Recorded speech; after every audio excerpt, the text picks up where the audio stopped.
That should do it. Yeah, nothing but the best here. Yeah, anyway, we did a little better than we did yesterday, so that's something. Were you setting up a second studio? No, I was actually setting up a second camera angle. It should be coming in. YouTube should be getting me loud and clear pretty much any time now, so a little lag delay. Yeah, yeah. When the mic fell off the stand, that was like when the front of the boat fell off. There you go. Got me on YouTube. You got some audio. Hooray. Okay, so yeah, that was a strange truth. Now, I'm not setting up a second studio, but what I have to do is, if it else is unspeakable, then let us not speak of it. Yes, like Robert E. Lee, we will not speak about this again. I do have to do something more professional for, like, network call-ins or, serious business. So I do have another computer over there, and I think the thing that got me was trying to do the two parallel streams over Wi-Fi. I think that's what finally choked the system. So got a bunch of fun stuff. Nothing new to show, but a couple cool things to listen to. So we'll get to that. And yeah, I love that. I love that clip so much that Don Vickery got it. Yeah, it's a great sketch if you haven't seen it, about the Australian politicians talking about the front that falls off of an oil tanker. Unfortunately, no damage was done because they towed it out of the environment. That's really clever. So yeah, lots of cool, fun things to talk about today. And I'm wearing a better shirt too, so I never like that brown shirt, but it's not my favorite color. In fact, it's my least favorite color. So everybody's here. Let's see, what do we want to start with? Okay. We've been waiting, meaning the people of Earthlings, have been waiting for the release of the most advanced animation engine to date, which constantly changes and which I love very much. But to date, it's Seedance 2, and was supposed to release worldwide in right around February 20th, which is quite a while ago now. And the release was held up because of lawsuits from the studios, because they were uploading, the definitive scene that made people lose their minds over Seedance 2 was a fight scene of Tom Cruise and Brad Pitt fighting on a rooftop, which just looked absolutely freaking perfect, just perfect. And so I waited through all of the last week of February and then all of March for this newest engine to release, because the capabilities that are built into it. And then it finally did release about 5-6 days ago, and I went to try it, and I was just so unbelievably disappointed, because, great point, Castellan. Yeah, that should be on a billboard outside the studios. Castellan says the studios can't sue their way back into prosperity. Precisely correct. So anyway, here's what happened. So they finally released it on a number of these different platforms. And I'm signed up with a couple of these that have access to Higgs Field and Nano Banana and all the rest of it. And when I saw the Seedance 2 thing, hooray! And I tried to do a simple scene with it, and I tried to upload some reference images of Jake, and it rejected them. And it rejected them because the censorship filters are so intense on Seedance 2 because of the legal threats, that it just wouldn't accept his reference face.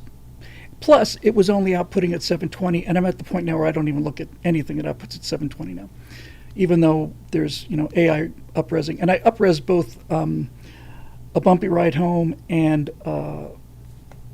Two Futures, and it looks much better. So it was like a big disappointment, and I said, well, I just finished doing the micro recreations for one of his shows, and not only did they use it, but we talked about it on his show. I did 5 episodes with Mike a couple weeks ago. So I did all that on Higgs Field. I said Higgs Field's fine. I just was disappointed because there looked like there was a lot of new tools and opportunities. And then I got a letter back from a guy, because I put myself on a list to see if I could get early access for Seedance 2. And I got a letter back from a guy saying, hey, work at this, we've got this Seedance thing, and wondered if you, and we saw that you signed up for it and wanted to know if you wanted to talk about it. So I went back to this website that this guy represents, and what I got there I was in a very pleasantly surprised. I'm going to keep the technical stuff relatively simple here, but maximum control over AI from the beginnings when I started doing this almost a year ago.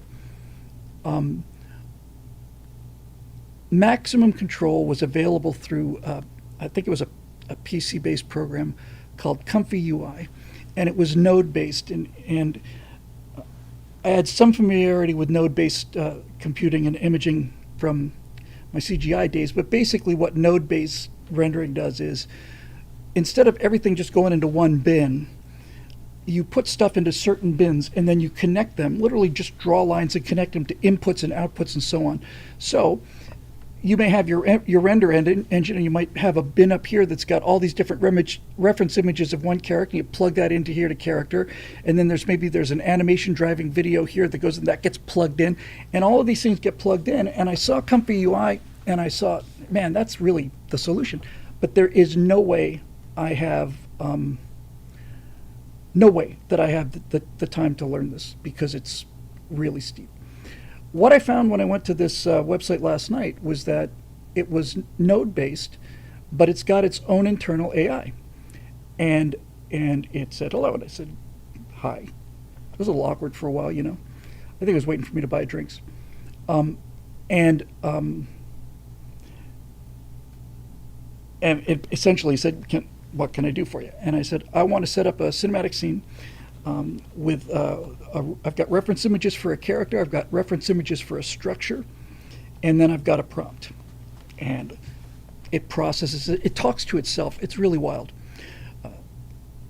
And then it said, okay, I've set up a node for you here. There's an upload bin here. Upload your images of the character there. We'll combine those into the character. Here's another node to upload your reference images of the structure. You can type your prompt in here, and it just did it. And it said, would you like to run the prompt now? And look, we didn't have complete success.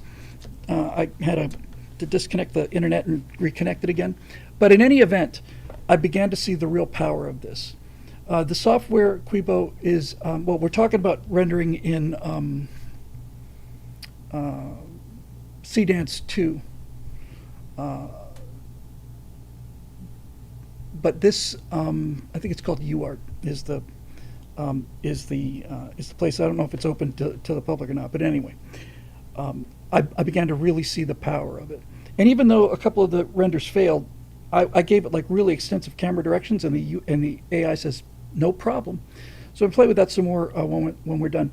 But I was able to look at what each one of the render engines will do based on node-based rendering.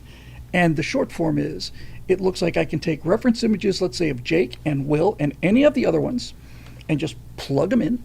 And then I can take at least one and probably two or more videos of me talking, or some actor talking on a webcam or on their iPhone or whatever, plug those in so that I can basically say, Jake runs across the ice, gets into the hab, and as he's running, he turns around and says, hurry up, we got a cab to catch. And all of these nodes go in there, and it just does it. And this is the what's the word I'm looking for? This is the studio. If this works the way it's, I didn't get a chance to really push it, but if it does what it seems to be doing, then our problems are over. This is, the interface may get smoother, but this is exactly what I've been waiting for. You tell the AI the shot you're trying to do, it prepares the various nodes that you're going to need for whatever reference objects you need, and it just does it. So I'll have a chance to check that out. So that was exciting, and I'm looking forward on following up on that. As I mentioned, we did the Mike Rowe show, which hasn't aired yet, but features Mike doing a 5 or 6 minute live action reshoot of the things that he did on the way. That's the way I heard it. So he comes out on stage and tells these stories, and it's a lot like Paul Harvey, where there's a twist at the end. and they do recreations as Mike is telling the story. And then after Mike tells this 5, 6, 7 minute story, he walks off the stage, goes into a studio, and he has an interview. They're not, I don't think they're up yet, has an interview with various guests to talk about the segment that he just talked about and elaborate on it. And I've done 20 of them, 20 episodes as a guest. And then this last one was the one where I did the AI recreations for it. And not only did they accept the AI recreations, I was thinking they may not want to admit that it's AI, but Mike just led with that. You know, we saw this thing, we saw this, all this incredible footage of all these people. This is Mike talking, and their relationships, and she's going over the road and all this other stuff, and those people weren't real, were they, Bill? I said, nope, no, I made them myself, and we talked about all of that. So that's a good sign, and hopefully that'll turn into more stuff. But we did all that in Higgs Field, and that is looking broadcastable. So we're getting there too. But here's what I got for you tonight. I'll do the text stuff first, and then I'll play a couple things for you, and then we'll get into the questions. I had, frankly been really just so just kind of overworked. I just burned out, and was reaching the point where, and this is why I'm so late on a lot of these emails that I owe to people, which I've got stacked up, and and I've got one for for Dave and everybody. But I will get to those because I'm doing a little better now. But a couple days ago, 2 days ago, I just came in. I had a little bit of time, and I was talking with Grok on my phone interactively, where you talk and it replies, and I just sat here in the studios. I think it was probably Sunday morning, maybe something like that. And I just sat here like this with my head down and my eyes closed, and I was talking with Grok about some of the science stuff behind the colonies. And I much prefer Grok to ChatGPT, and especially in this interactive mode. And the nice thing about the interactive mode is you're not typing, so you can just kind of develop your thoughts. So we talked about a bunch of different things, but I'll tell you the one that I thought was kind of interesting regarding the colonies. And just talking about the science behind the colonies just cheered me up a lot. So I've got, as usual, not only the great story beat, well, I guess it depends on what kind of writer you are. For me, when I've got a problem, that's when I do my best work. And especially when you've got a problem where you have to reconcile things that don't, on the face of it, look like they would be reconcilable. So I'll give you an example. In this Cast 27 script, which I'll probably make public to you guys, I think it's sometime in the near future. I'll just let you read it. But it's a vertical slice of probably episode 3 of season 1. And it's the story of Jake and Will coming back home in the rover after Jake goes out to try to make a sale. And they interact with a couple people, and they find this abandoned research station. And in this, one of the story beats that's necessary is they're wearing emergency supplemental oxygen. I designed it myself, and what it is basically is it looks exactly like a scuba regulator. It goes into your, or the end of a snorkel, goes into your mouth and you bite it. It's got 2 little oxygen tanks here. There's a little LED readout about how much oxygen is left, and then there's something to cover your nose to stop you from breathing in your nose and so on, but it's not strapped on. So I needed that for the Cast 27 thing. And I'd been operating under the assumption that the air on Niflheim was not breathable by humans without some kind of artificial support. And I thought, yeah, all right, that works. But then I went back, and when I was up-resing 2 Futures and looking at everybody partying, holding those beers and everything, I thought, well, they're walking around on breathable air. And the idea that an atmosphere would be just breathable is a little repulsive to my science, hard science, no magic. Mainframe, that's my prime directive, right? No magic, no convenience. Oh, isn't that convenient? So I've been wrestling with this for a while, and if I had a chance to talk to Grok about it, and I thought I had a possible solution, and I did, and I elaborated with Grok about it. But here's how it works out. I knew that I wanted the air on Niflheim to be thinner, but the question was, is it so thin that people can survive, or is it not? So I started this conversation with Grok based on some of my aeronautical knowledge, and this is the basic thread of it.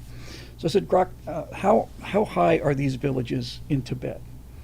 And he said something like, I don't know, 6,000 meters or whatever the numbers. I said, can I get that in real measurements? Can I get that in feet so I can make sense out of it? Yeah. The Tibetan villages where the Sherpas come from generally around 15,000 feet.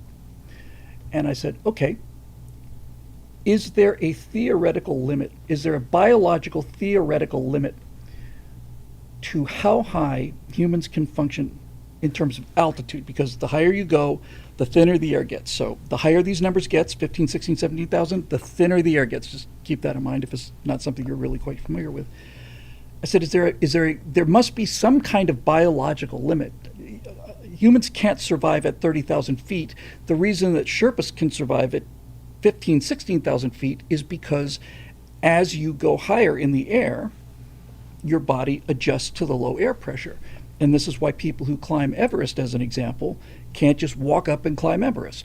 They have to go to a base camp at 12 or 13,000 feet. I don't know the exact numbers, but this is the general theory. It's a bit like a long version of decompression from coming up from a deep dive, although it's completely unrelated. So people will go to a base camp and they'll spend 4 weeks there, and then after 4 weeks they'll go maybe to 15, 16,000 feet. I don't remember what Everest is. I want to say it's 29,000 feet, something like that. That is not survivable without supplemental oxygen unless under extreme circumstances. So basically what happens is, as anybody, human body, your body, my body, anybody's body, if you start spending time at higher altitudes, and this only really starts to take effect much above 13, 14,000 feet.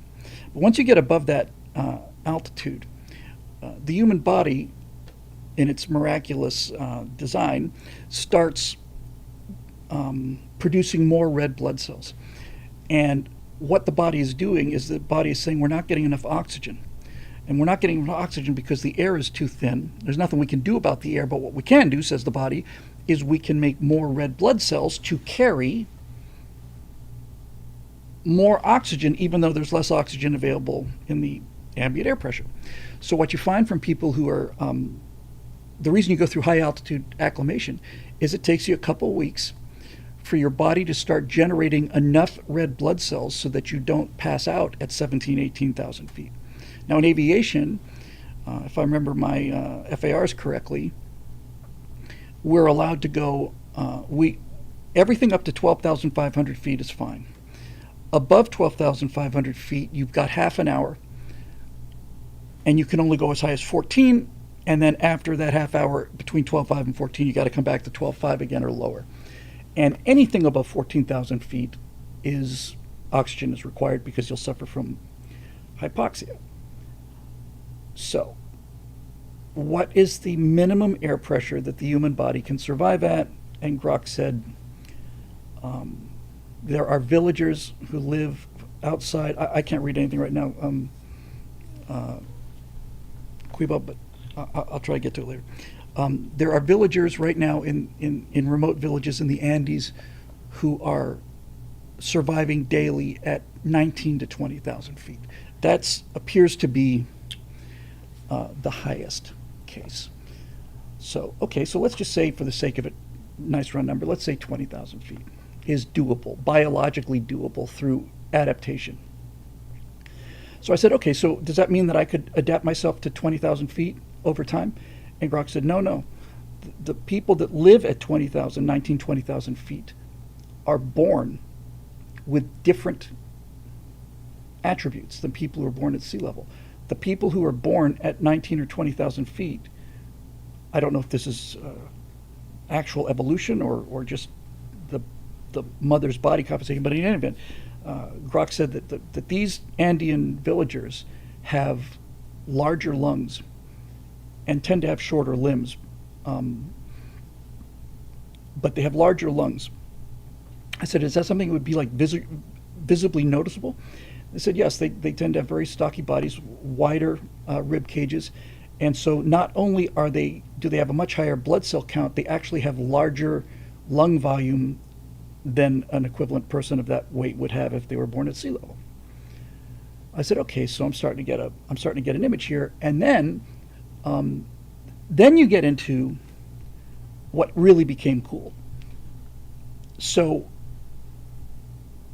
I said to Grok, so that means that people who had been long-term colonists on Niflheim could in fact go outside and breathe the air, right? Yeah.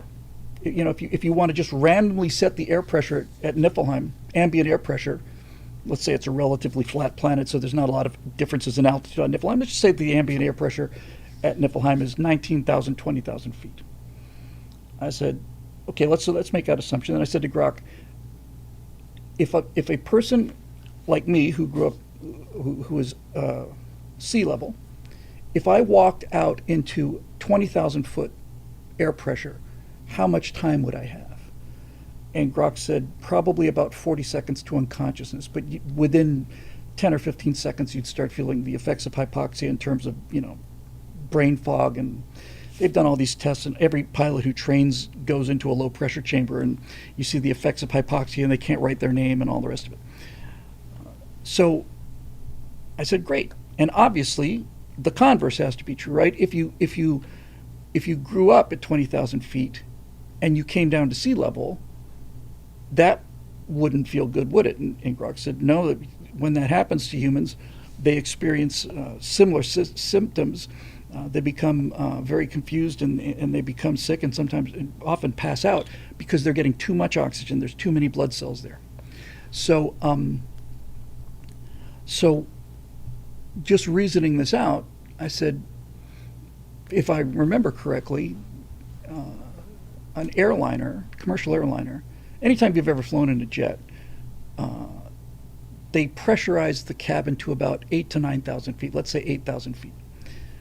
They don't make the inside of an airplane sea level pressure because that would mean that the pressure inside the aircraft versus the pressure outside the aircraft, that's what you're concerned about. What's the distance? What's the difference? So the higher pressure inside, the more likely the plane is to come apart. So what they do when you fly very high, where the ambient air pressure is very low at 30,000 feet, 35,000, 40,000 feet, very low air pressure, the question is, how little air pressure can you put inside the thing so that that difference between the two is minimal without the passengers passing out or barfing or, you know, going nuts? And the answer over time has turned out to be about 8,000 feet. So when you travel on a commercial jet, while the time you're on the jet, you're breathing air that's about as thick as you would get if you lived at 8,000 feet. Denver is 5,000. So I said, what percentage of the human population experiences discomfort on airliners? I'm not reading any of the comments because if I do, I'm just going to completely lose my track here. I'll get to them later, or you can bring them up later. And Grok said something like 15 to 20% of people report some discomfort, maybe shortness of breath or whatever, but maybe it's lower than that. So I said, okay, so there's no reason for any place on Niflheim to have sea level air pressure. If 8,000 feet is relatively comfortable for somebody who does live at sea level like I do, then I saw Eric's line about Bill is in squirrel prevention mode, and look, a squirrel. So I said, okay, so there's no reason to build, even at the reception center on Niflheim, where the new colonists come in, there's no reason why that building should have to be at sea level. If the intake center at Niflheim Airport was at 8,000 feet, that would be the pressure that you would experience. That would be a comfortable minimum. You don't need to go all the way. Yes, great. Okay, now we're making some progress. And then I realized that what happens, one of the main beats actually inside this CAS 27 thing is, while they're driving, Will asks his dad, and we find out that Jake has been slowly lowering the air pressure inside the rover and back at the habitat for his family. He's not hiding it from him, but he's slowly reducing the air pressure. And the reason he's reducing the air pressure is he's trying to get his family acclimated so that if there's a pressure loss, they don't have 20 or 30 seconds of consciousness. Ultimately, He's going to try and get it down to the point where his family can survive outside, maybe indefinitely, but certainly long enough to be able to take some kind of action. He's watching out for his family that way. Then Grok pointed out something that's really interesting. He said, if it turns out that the natives who have been on this planet for 4 or 5 generations can walk around, comfortably walk around, without any supplemental oxygen, then you set up kind of then there's sort of a class-based distinction that happens. There's a cultural and a political distinction that happens, because the people who have been on Niflheim long enough to be able to breathe the ambient air pressure would tend to look down on the people who are just arriving, who are weaklings, who will pass out without supplemental oxygen. And then we went back and forth with this, and we said, okay, that's cool, but all the new arrivals are going to come into these limited spaceports. And so the spaceports have to be at 8,000 feet. And as they go off to their own lives or whatever, they can either lower the air pressure or not. But basically what it means is the city folks are going to be at 8,000 feet, and the country folks are going to be at 20,000 feet, and never the twain shall meet, because both will be completely uncomfortable in each other's atmospheres. And so what that means is the long-term colonists who have been out there a long time will look down on the new arrivals as kind of weaklings, but the new arrivals will look down on those people who are way out there as kind of these rubes and hayseeds, like hillbillies. I thought that's really interesting. And then I realized one of the things that happens in this Cast 27 miniscript is Will and Jake are driving the rover, and they're about to meet another rover, and one of them has to pull over the side of the road, and it's a big deal. So there's a conversation between Jake and Will and a guy who's been on the planet for a long, long time. And the guy on the planet invites Jake and Will over for dinner. And then I realized that if they're going to invite them over for dinner, that in the invitation, in almost any invitation on Niflheim, you would have to include an agreed upon air pressure. So those people that invited them over to dinner are probably comfortable at 17,000, maybe even 18 or 19,000 feet. Will's family's probably not comfortable much above 10. And so every RSVP and every agreement, unless you knew the person well, and virtually every habitat as well, would have to have an agreed upon ambient air pressure that was optimized for what population was using it. And that led me to another nice little piece of transactional business. So somewhere in episode 4 or 5, Jake's going to take his family over to this guy, Hayden, I think his name is, if I remember, Hasten. And they're going to have dinner with these people that have been established there for 40 years. And Hasten, Jake won't even be aware of this. Hasten will say, okay, so, Thursday at 9 o'clock or 6 o'clock or whatever, and how does 14,000 pound? So, what? I'm sorry. How does 14,000 feet elevation? Maybe they'll talk in atmospheric percentages, but if I recall correctly, 20,000 feet is something like, if I recall correctly, it's something like 0.35 or 0.4 atmosphere, so it's less than half surface pressure. And then Hastings can say, is that a little high for you guys? And I said, no, I think we can be all right. I said, oh, we'll do 12. How's 12? Maybe they'll do it in PSI, but in any event, I'm using feet of altitude at the moment because that's something I'm familiar with as a pilot. No, 12 is fine. So that would be uncomfortable for a family that had just arrived. Anyway, whatever that number is, they go over, they have dinner, and it's a real good time.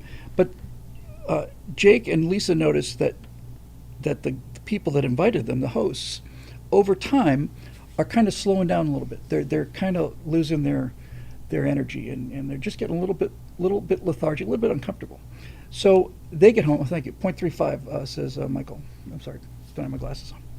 So in episode 4 or 5, Jake and the Turners get in their rover and they drive back home. But during the dinner, Lisa just did a quick check, and Lisa said, "That wasn't 12,000 feet in there." Jake says, "Well, that's what we'd agreed on." Said, No. That was 9,000 feet. And what they figure out is that the hosts have intentionally raised the air pressure, lowered the altitude, raised the air pressure to make their guests comfortable at the cost of them becoming almost sick, which is a nice piece of business because it's not broadcast. They seem to have agreed on a middle ground that they're both comfortable with. But what they find out was that this family was being exceedingly generous to them by giving them more air pressure than the home family was comfortable with. And that, to me, just was really cool. I don't think I've ever heard anybody discuss this before. I don't think anybody's ever, in any science fiction I've ever seen, dealt with this kind of a problem. But it does allow me to have my cake and eat it too. I do get to show the lifers there outside in the cold and the rain, drinking their beers, and I also get to have the newcomers need to have this supplemental oxygen. So that was a pretty cool little deal. I also talked with Grok about tropes.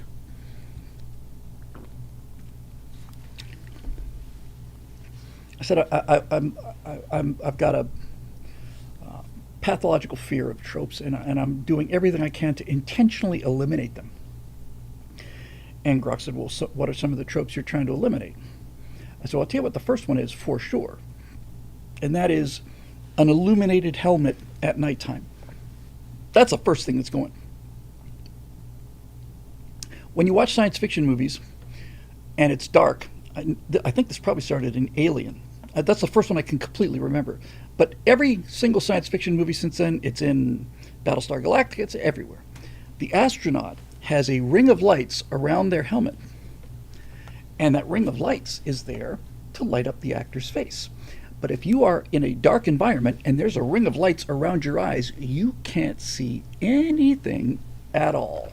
Nothing. It is absolutely stupid. And I'm just, that's just one of the things I'm just going to hit. We're not going to do that. If it turns out, for whatever reason, if somebody, let's say somebody's like interested, some guy's maybe feeling sick, and somebody walks up to him and says, let me have a look at you. The guy may touch a button on his suit, and red light will flood the visor, but red light doesn't destroy your night vision. Red light pretty much keeps your night vision. Doesn't mean you can still see a lot when there's red light in your eyes, but not nearly as bad as white light. So that's just one trope I'm going to do. I said the second trope I'm going to nail is the lack of art and decoration. I've talked about this many times. I'm not going to spend time on it much now anymore. But at least on the original series of Star Trek, they each, like Kirk's cabin or Spock's cabin, had art. It was horrific art. It was a piece of carpet that was nailed to the wall, but it was something. No, humans put art up. They decorate their places. They make it comfortable. They personalize it. So you never see that in sci-fi. Did you ever see a piece of art on the wall anywhere at all in The Expanse ever? So that's a trope I'm going to knock down. I'm going to knock down the everybody lives in a metal container thing. CAS 27 is a research habitat, and that is a metal container, but everybody else is going to want houses that have some style to them. It's going to, you print anything you want, and so these things are not going to be this horrific sort of dystopia, except when I deal with some other cultures. To get to that in a second. So I've done a lot of deep background work lately, but for our guys, no. Then I talked about a couple other ideas that I had. The space combat stuff, and I know Air Techie's going to just jump in here, but so in space, probably the primary asset in space is the ability to change your vector. It's delta V. It's a change in velocity. If you've got a warship, what you want is the ability to lay out a lot of thrust so that you can change your course. If missiles are coming at you or if rail guns are being fired at you, the ability to rapidly change your course, your direction, very rapidly, is a big advantage. And the more rapidly you can change your course, the better. And also, if you've got more delta V, more ability to change your velocity, then you get to decide whether you're going to fight or not. You get to decide what ranges are optimal for you, because if the guy can do 1G and you can do 3Gs, you own the battle. And so that led me to think, okay, so what is the maximum sustainable G load for the human body? Now, as it turns out, that the F-16 really changed the game a little bit, and it did it very simply. The F-16 has the pilot recline at a pretty significant angle. It's almost 45 degrees. And because he's not so vertical as pilots had been, because he's more angled, he can take a higher G load because the G forces are coming from his head down, and with his head lower, the blood doesn't tend to leave his head quite as severely. So a well-trained fighter pilot doing all that, and with an inflatable G suit and so on, can sustain a 9G turn for, several seconds, maybe 20, 30 seconds, but that's it. After that, they just pass out. So what do you do about that? Well, as it turns out, there is a magic way around high G loads, and that is buoyancy. If you take a blue whale and you put it on land, the blue whale is going to die pretty quick. It's not going to die because it's not getting water. It's an air breather. A blue whale on land or on the beach would pretty quickly die because of the pressure of its own weight. Its own weight would crush it. The reason blue whales can get to be as big as they are is because they are essentially weightless, because they're buoyant. They're mostly made out of water, and the water surrounds every square inch of their body and lifts them. So if you really wanted to have like a really high G sustained environment, you would take your crew and you would submerge them into a liquid. And you would have all of the controls that they need accessible to them essentially underwater. They would be floating in a tank. And if they're in a tank, then the G loads can be very, very high. They can be 20 Gs, sustained 20 Gs. Now, here's where it gets to be fun to know a little bit of science. So I'm thinking, okay, cool. So let's just take this to its logical conclusion. Let's just say we want to do that. So we float our crew members in tanks. They cheated on the Expanse by pumping some kind of anti-G liquid into them, which is just plain no. Air Techie says 40 for short periods apparently in a buoyancy. 40 Gs is a lot of Gs. But even though you're being suspended, and by the way, if you're in a fighter jet and you're in a 9G pull, and you try to raise your arm weighs 9 times what it would weigh when you're in that high G environment. But in buoyancy, you can move around just fine. You're not pinned to the tank. You can move around fine.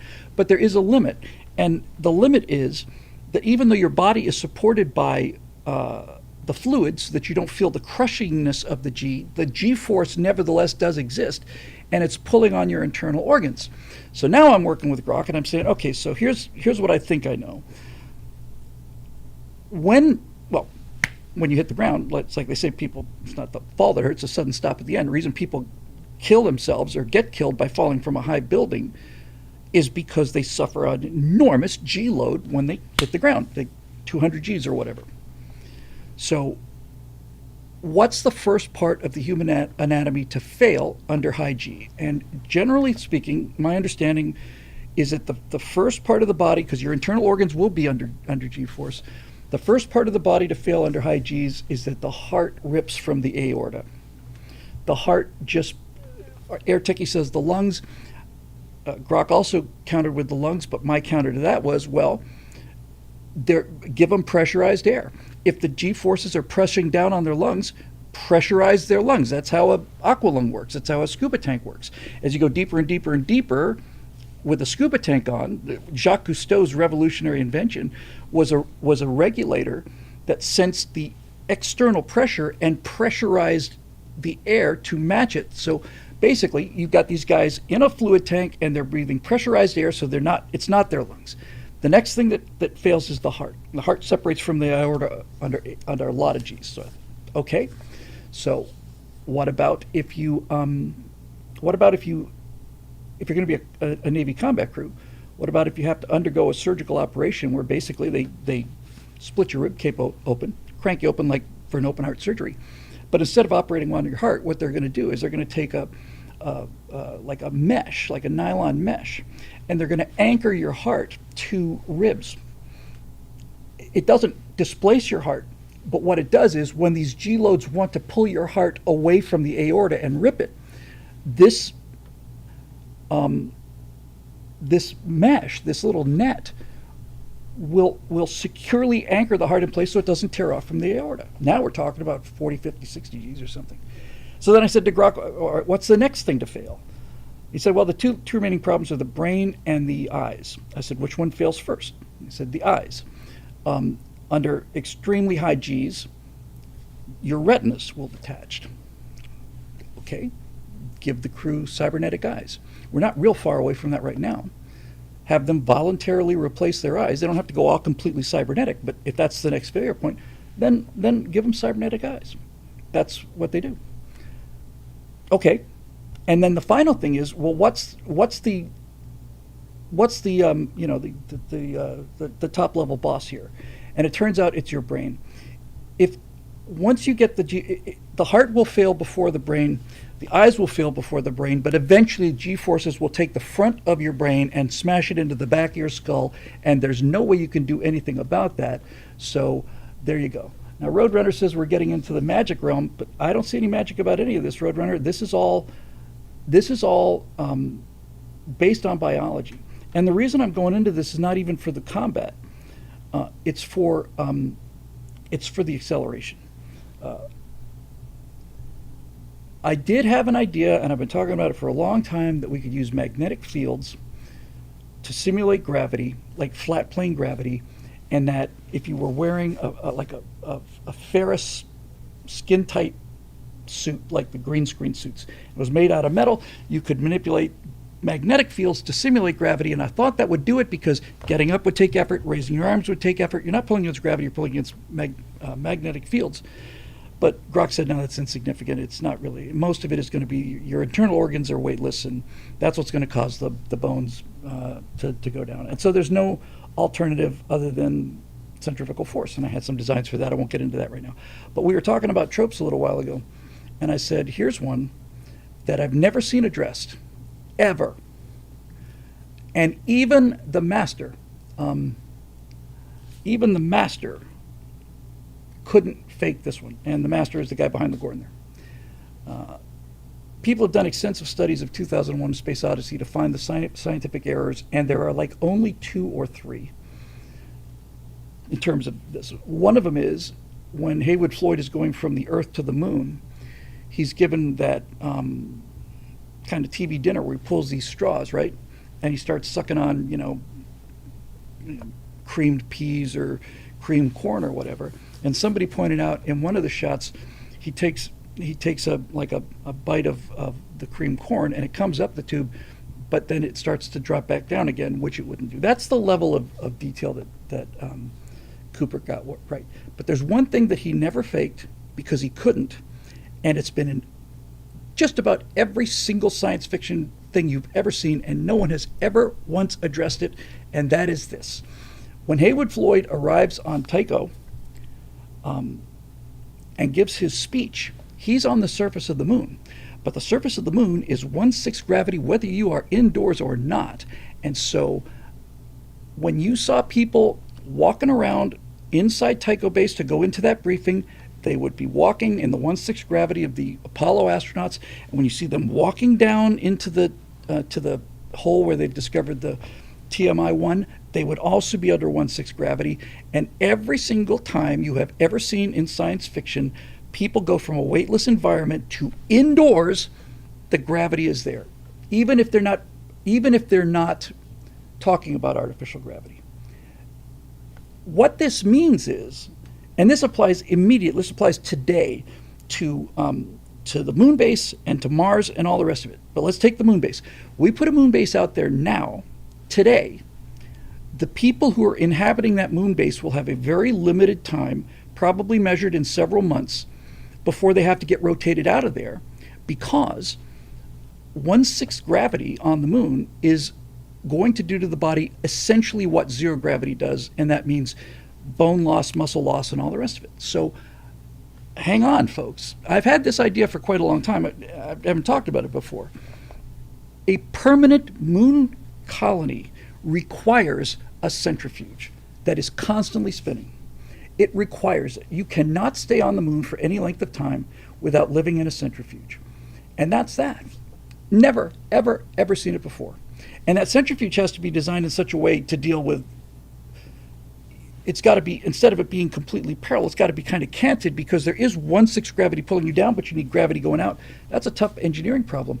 But have you ever, ever seen a science fiction story where they had a colony on an asteroid, let's say, and they get on the asteroid, or they walk inside the asteroid, like in, again, I don't mean to keep picking on The Expanse, but like inside a Ceres, they've got an entire city in Ceres, and everybody in that base is walking around, and the surface gravity on Ceres, I want to say, is 0.1% or something of Earth gravity. Nope, you're floating. Colonies with spinning centrifuges on them, the same way that spaceships would, I have never seen. And that's got to be there, so that'll be there. One of the tropes that I told him I wanted to eliminate was the idea of a spaceship that's moving through space, and it's got a centrifuge that's turning, but there is no counterspin. The centrifuge turns, the ship maintains an even keel, and that is impossible. It's impossible. And the reason is because there is no such thing as a frictionless bearing. And over time, that spinning centrifuge will pull the hull around with it. And you could say, well, you could counter it with rockets. But that doesn't make any sense. Right? You have to have counter rotation. It doesn't have to be the same size, it just has to be the same angular momentum. So you could have a big old ring that's spinning on a moving ship. You don't have this problem with the space station. But you have a big old ring on a moving ship. If you really want the center of your ship to be stationary, the ring is turning, and maybe in the back, either fuel tanks or reactors or whatever, something heavy, is rotating in the opposite direction, providing identical angular momentum, and then you can have a stabilized ship. But you can have obviously 2 counter-rotating rings, as Erteki says, or 8 of them, whatever. But anything that's turning in space where the hull of the ship is stationary has to have a counter-rotation of equivalent angular momentum. And you don't see that very often. The Babylon 5 ships, the Earth ships in Babylon 5, and it started with the Leonov in 2010, where you had, here it comes, and it's got this one gigantic spinning crew centrifuge. No, it's not going to do it. Friction's going to pull the ship around. So that's a trope. Another fun thing is, I was asking, okay, so I don't mean to get into too much details. We'll get to the questions. I've just finally got some fun stuff to talk about. So now the question is, how small can that centrifuge be? It can't be too small, because if the centrifuge is spinning here, right, this is the center of the axis, and it's spinning like here, then the gravity gradient between your head and your feet is going to be significant. It's 0g at the axis, and the further out you go, given a constant rotation speed, the higher the gravity is going to be, because you're flinging it further distance. So what is the smallest centrifuge you can have? And it turns out the number is probably about 6 humans. So if you take a 6-foot person, you need at least 6 times 6, 36 feet away from the center, so that the gravity gradient between your head and your feet are certainly noticeable, but at least manageable. And this gets cool too, because if you're moving colonists from one place to another, and you're moving, let's say you're taking colonists from a planet with 0.7 G, and they're coming home to Earth, you would have to start if it's a wheel, at 0.7 G, and over the course of that journey, which might take a week or a month, you're constantly accelerating that thing so that this gravity increases. But if you're using like counter-rotating tubes like this, then the further away from the center you are, the higher the gravity. So you can start in close, and then after a week you move 1 floor down, which means the gravity goes up. You move another floor down, means the gravity goes up, and so on. So all that stuff, we're talking about that. That was cool. Different gravity gradients on a spinning centrifuge was something I haven't seen before. So lots and lots of cool stuff like that, and I think that'll do it for this. So I'm really looking forward to the getting a hold of Suno 2, Sea Dance 2 rather, and And now we're going to do one thing that I actually have prepared, got it ready in time. I got it, will wonders ever cease. Did a little bit of AI music. You all remember that my friend Steve was here a week ago? Was a week, I think, a week ago Monday. And Steve is a tremendous artist, drawing artist, and for the virtually my entire, well, certainly until I got into computer graphics anyway, Steve's ability to draw something was my ability to visualize it in terms of science fiction.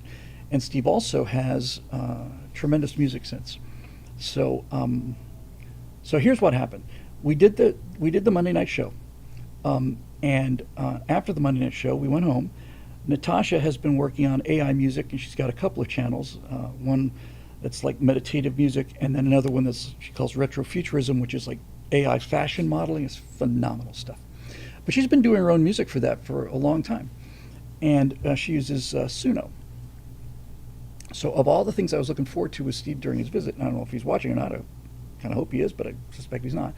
Of all the things during the 3 nights that Steve was here, the thing I was looking forward to the most was the last night, which would be Monday night after the show. Yeah, the You Go Girl night. So after we left the show here, we went home, and Natasha was waiting, and we had scheduled this, and this was Natasha explaining to Steve how Suno works. Suno is AI music generation, and I've played with it once, and you're going to hear an example of me playing with it twice. But she was showing Steve how this stuff worked, and Steve was like, impressed by the sound that was coming out of it. But what I really wanted to do, in fact, the entire reason I brought Steve out here was to try and break some of the fossils, break down the mineral incrustation and get him creative again. And Steve is one of those people who just has a natural avoidance, even revulsion to learning technology. He just, if it's on the computer, he just thinks it's too difficult to learn. He doesn't want to do it. So I thought, well, if anything's going to get him out of this will be it, because he hasn't made music in 30 years, 40 years. So Natasha's showing him this stuff, and he's like, that's cool, that's cool. And then I said, okay, Steve, so let's have you do something. Oh, I don't know. Well, just give us an idea. I can't write lyrics like this. I gotta really think about it. So you don't have to write the lyrics. Just give us 4 sentences. In fact, it won't take more than 400 characters. Just give us 4 sentences about something. Just describe something. I don't know. Just refused, really. So here's the backstory. A few weeks earlier, before he came out here, Steve went and visited a friend of ours, much closer to Steve than to me, but a guy who I've known since I was 15, named Albert Isaac III, and so everybody called him Trip. So Trip went to the University of Florida a year or two before I did. He got there probably in, when I get there? So he probably got there 78, I guess. And then I got there 79, left in 82, went back to Miami, came out here, went back for a few years, and came back again. So I understand the appeal of going back to a college town. But Tripp got to Gainesville, and if I recall correctly, he never left. He just got there as a college student and never left the college town. And Tripp, as opposed to Steve, has been playing music for 50 years. And so Steve had gone up to see Tripp. He hadn't seen Tripp in a long time because Tripp's like super liberal, and that had caused a big, divide between these two really close friends for a long time. But they agreed not to talk politics. So Steve drove up to Gainesville a couple weeks before he came here and watched his friend Tripp play in a band with 7 other old friends of his, and they've been playing in a band in Gainesville for about 50 years. So I said, so describe that. And he wouldn't do it. So I said, okay, I'll describe it. So what I did was I took, I said, what kind of music does Tripp and his band play? And they're all former, high school band people and college band. Tripp was at University of Florida, March Gator Band, Pride of Sunshine. And Tripp plays, and Tripp had played a few weeks earlier up in Gainesville with 7 other musicians. He had played the kind of music, they're big fans of like the Chicago sound. So lots of brass. So it's like kind of 70s rock ballads with a lot of brass. So Natasha's entering these things into the, not into the lyrics prompt, but into the music style prompt. So since Steve wouldn't do it, I did it. And what I prompted was really simple. I prompted Suno. We want this to be a 70s horn, trumpet playing band. That ain't what I call rock and roll, but that's what we were looking for. So real lot of horns, a lot of syncopation, high energy kind of stuff, electric guitars, all this other stuff. So I typed into Suno. I've got it almost verbatim. I typed in, this is a song about 8 old musicians who continue to play once or twice a month, period. They all live in the same college town that they went to.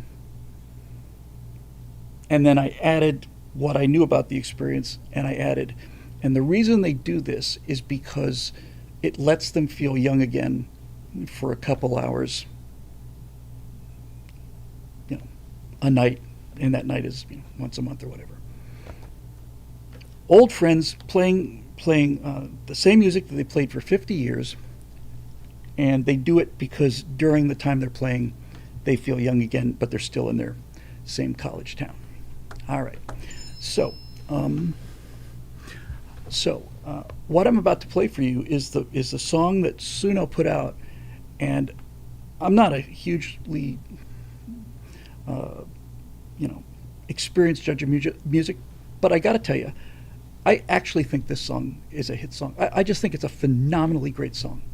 And so let me just set things up so I can hear it, and then I will play it for you, and you can tell me what you think. And I've set it up and I've got another song to follow it about with the Colonies, but let me just see if I can do that. Because I tried to do it earlier and I wasn't able to hear. In fact, let me see if I can just hear myself. Hang on a second. And yes, I can. Okay, so we're good to go. Good to go. So I'm going to play the song, and you can tell me what you think. And then I'll tell you what the reaction was to it. And then after that, I'll play a song from the Colonies, and then we'll get into the questions. So I got the single queued up for a change, and I think I'm ready to go. Ready to go. So as usual, I've got to do this on 2 different things. It's going to go to a black screen with music, and I've kind of hacked a way to be able to read the lyrics without cheating the lyrics. So this is a song that the lyrics are 100% AI, so is the orchestration.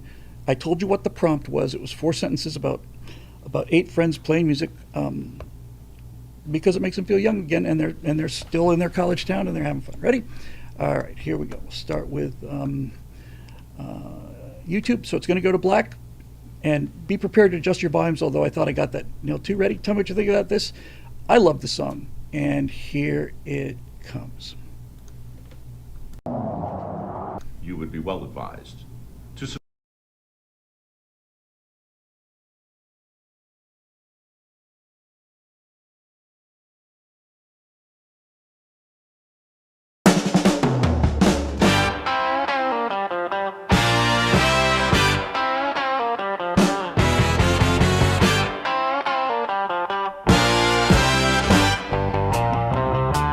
same cracked sidewalk, same red brick bar.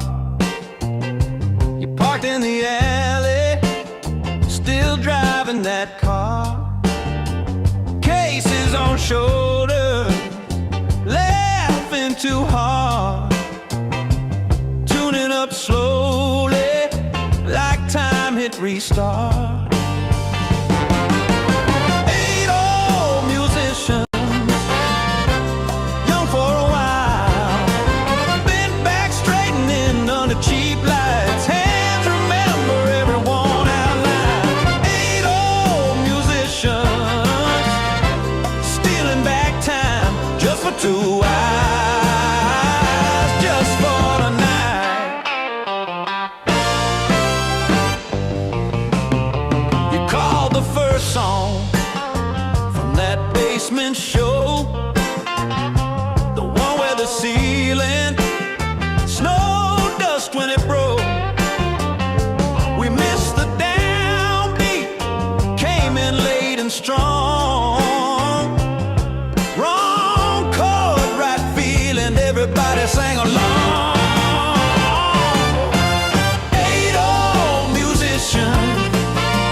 I think that was freaking awesome. I really, really, really loved that song. We got all, yeah, it looks like we had everything back. I know a lot of people are saying what happens to humans after all of this. I get it. But, you know, it's easy to make, you know, bad music, but this gives a tool. Now, here's what's really interesting about this. When Steve got home, he took this with him, and he sent it to Tripp. And Tripp lost his mind. I think Tripp, from what Steve tells me, I think once Tripp heard this, Tripp probably went out among the streets of Gainesville trying to find as much meth as he could possibly buy so that he would not have to sleep again. He got on Suno like that, and he was just cranking them out, cranking them out. I think that would be a great song for that band. I think Eight Old Musicians would be a cool song, and I believe that they are going to play that song live in Gainesville, and I can't wait to hear that. In fact, I might even fly down there to see that. So that is by far the most creative AI, because the AI did all of the lyrics and the AI did all of the instrumentation and the arrangement and all of it, did all the singing. With that said, people who are saying, my gosh, you know, it's the end of humans. With that said, it was all of Steve's background getting the sound the way we wanted it before we got the lyrics. It took a lot of time to get the right voice before we generated the lyrics. We really wanted that brass sound, and it took a lot of prompting to get the music thing right. So Steve's composing and musical ear was built into that. Natasha's knowledge of the software and how that works was built into it. And my 4-paragraph description of that was what drove those lyrics. I was blown away by the lyrics, but the AI didn't come up with that song, not by itself, because we did an earlier version of it, and it was a little colder. And when I rewrote obviously elaborating a little bit, I simplified it in the beginning, but it was a little colder. It was a little more pathetic. And I changed a couple of the lyrics, and I said, and the thing that I remember changing the most is that they do this because it lets them be young again. And that changed the whole tone of everything. But same cracked sidewalk, same red brick bar. You're still driving that car you've been driving for 40 years. Maybe we're afraid to drive past this town. Maybe we're afraid that the magic won't follow us out. It's just phenomenal. And so Steve put the music into this box. Natasha had the box set up, and I put the heart into it. I was really careful about that prompt. I wanted it to say that they've been doing this for a long time, and there's a line in there. It's like, but under these rafters where our echoes live, or something like that. It was phenomenal. It was great. So there's that. So after we'd had that experience, I went back to the one attempt that I made several months ago now for an anthem for the people on Niflheim. I had done one called "The World That We Made," and I like the title of "The World That We Made." I like that title a lot. But I decided to revisit it, and I did. And I'm about to play that for you. What I changed on the song was a lot of things. This is interesting. I don't want to argue about this. I just think it needs to be addressed. Lazel 6611 says it's amazing, but it's not skill, creative, or talented. It's more akin to placing an order for the food you want to taste. True to the degree, certainly, but not to over analyze this. But what you're really saying is you're not. The part I'm disagreeing with is it's not saying, hey, you know what? I'd like a steak medium rare. It's like saying, I'd like a ragu beef steak. I would like it center cut. I want this. I want garlic butter on this. I want this, and I want this. The meat. I want it cooked to a temperature 165 degrees, seared, pan seared. So it's not just like, hey, write me a nice song, because people do that and it's junk. So there is an awful lot of artistic input in there, and that's the thing I want to defend. I want to defend the idea that it's just plain push a button and out comes this amazing stuff. It's not true. You really have to have, it's not just, Coffee Shinato says there's art in prompting, but really, you got to know what you want the prompt to do. And I'm a professional writer. I know Trip. I know what it's like to live in a college town. I know what those buildings look like, and without that input, you get just pulp. The pulp sounds good, but it's not got that heart. I think this song has heart. I got to tell you, I actually think this song could be a hit. And if I had the time, and when I've got a studio, we'll probably do it. But if I had the time, what I would do is I would say to Trip, send me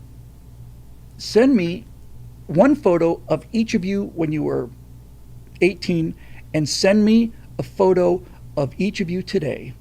And I would do a music video to this song where you would actually see the 80-year-old players up there. And then I don't think I'd do morphing because I think it's just kind of cheap. But I would do cutaways. So once you got to know all of the 80-year-old guys, I'd do cutaways of them playing when they're, 18. And I'd go back and forth with this. And I would just kind of finesse that mood. I think the song is that good, and I think that video would actually have some traction, because I just think it's phenomenal. So what it does is, it depends on how you look at it, and we've talked about this before in a lot of different places, and I think a fair thing to say is that the 80-20 rule, which rules the universe, is probably the same here. That AI is going to take over 80% of just about everything, but AI is not capable of taking over the 20% of the stuff that requires absolute expertise. I don't know if Maurice is here tonight or not, but I have no doubt he would disagree with me in the future, because I think he's one of these people who thinks that this AGI is going to happen, and I just personally don't. But regardless, as things stand right now, I was really impressed, and I look at it the same way as I look at having a movie studio. I look at it as democratizing.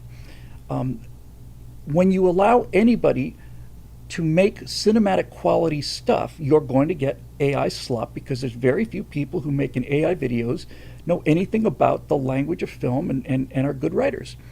But when you run into people like that, then you realize, no, this couldn't have been done for $40 million.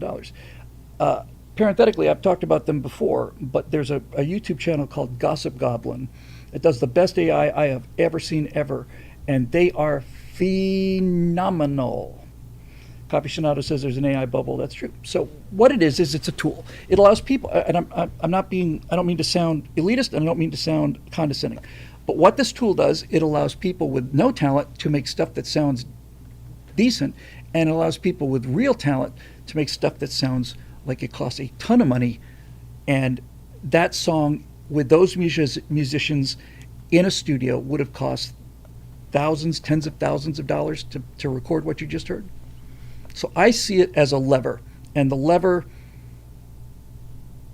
magnifies your effort. If you start out with mediocrity, the lever will produce something that sounds professional. If you start out with real artistic talent, the lever will produce something that sounds like you had all the money in the world to develop your idea. And it's all about selection. We ran a number of different versions of that song till we got the one that we wanted. I just told it to you in a little more streamlined fashion, but that's the reality of it. So anyway, so there's that. So moving on, we've got another song for you, and that is a second attempt at the anthem for the Colonies. And this one I did, I went at this differently. The first time I did The World That We Made, I wanted it to replace the U2 song Where the Streets Have No Name. And I wanted to put it underneath the colonists having a good time in Two Futures. I wanted it to be them kind of celebrating, and everybody's friendly and everybody's happy and so on. But I went at it completely differently this time. This time I went at it where when I got into Suno and the prompts, this time I got at it where I wanted the colonists to be defiantly angry. That was the word that I used. I used rebellious defiance and joyful resistance, something like that. So it's got an entirely different feel to it. Iterated this several times too, but this was the version I liked the most. There's one tiny little itty bitty thing where a lyric is a little bit off, but for the time being,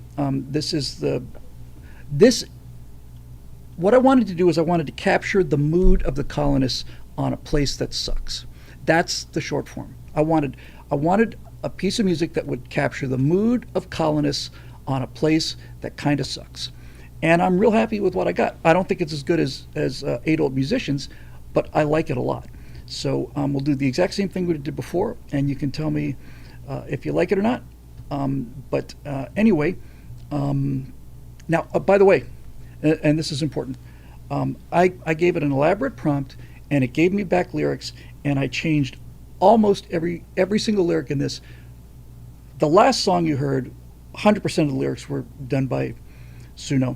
This one, I would say 90% of the lyrics are me going in there and changing the lyrics, having had the musical structure and the lyrical structure was there, but I changed pretty much every line. So this one's got a lot more me in it than the previous one did, but that's not a surprise. So here we go again, and you can tell me what you think. Just give me a moment, and please be patient for the black screens, but here they come. I got to do this on 2 different systems, so everybody just cool your jets and hang on for a second here. Nope.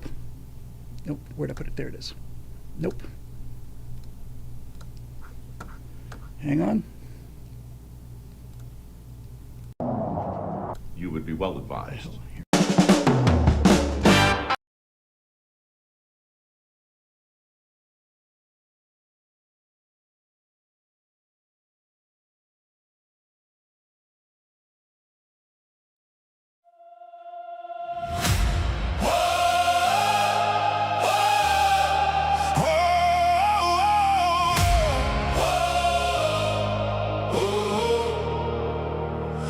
We're not pretty, we're not vain, we're not weak, and we're not sane. We burn the only dice line going home, 'cause we are never going back again. We are dirty, we are wet, we are cold, and we are sure. We don't give a damn about what you think. We left you for something more. You say it's barren and it's brutal, but it's ours, and we are loyal to the barren and the brutal and this cold and empty soil. I like it, I love it, I will stay. It's cold and it's cruel and it hates me, but it's mine and I want it that way. I like it, I love it, I will stay. It's cold and it's cruel and it hates me, but it's mine and I want it that way. You can bury our bones, but not our regrets. It's hard work living, it's a long shot bet. My neighbor's best man that I ever met. It's not much to look at, but we ain't done yet. With this world that we made, with this world that we made, with this world that we made, with this world that we made. You're always alone, but never apart. The cold never leaves you. Got a grip on your heart. We'll do it together if we do it at all. Worse things can happen to a man than a fall. On this world that we made, on this world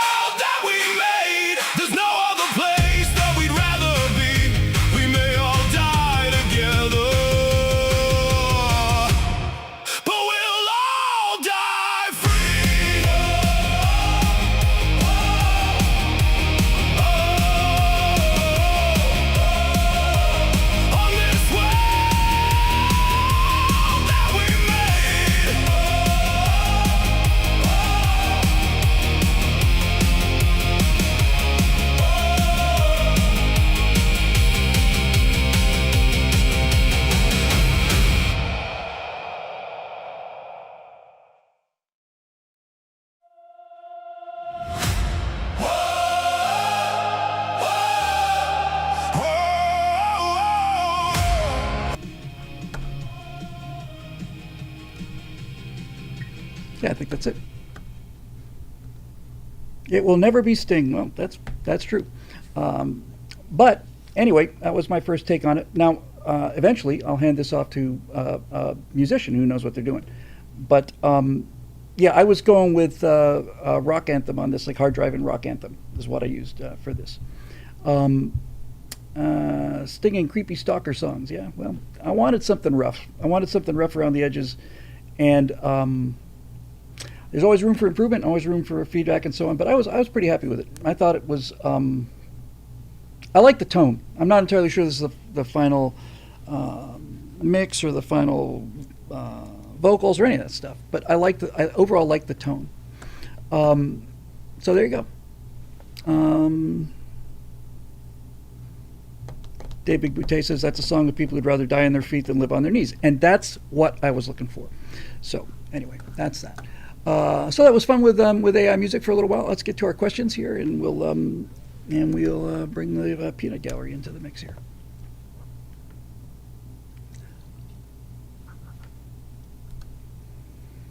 I played it for Natasha. She said I like the lyrics. I said no. She said the rest of it sounds like screaming.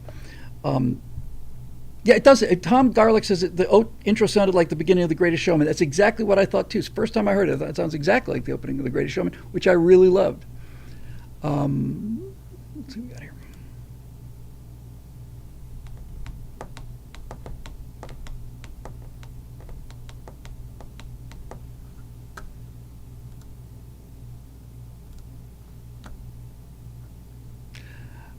The nice thing about that too is that now that I've got the lyrics, I can take the lyrics and change the musical style, pretty much any way I want to. All right, here we go.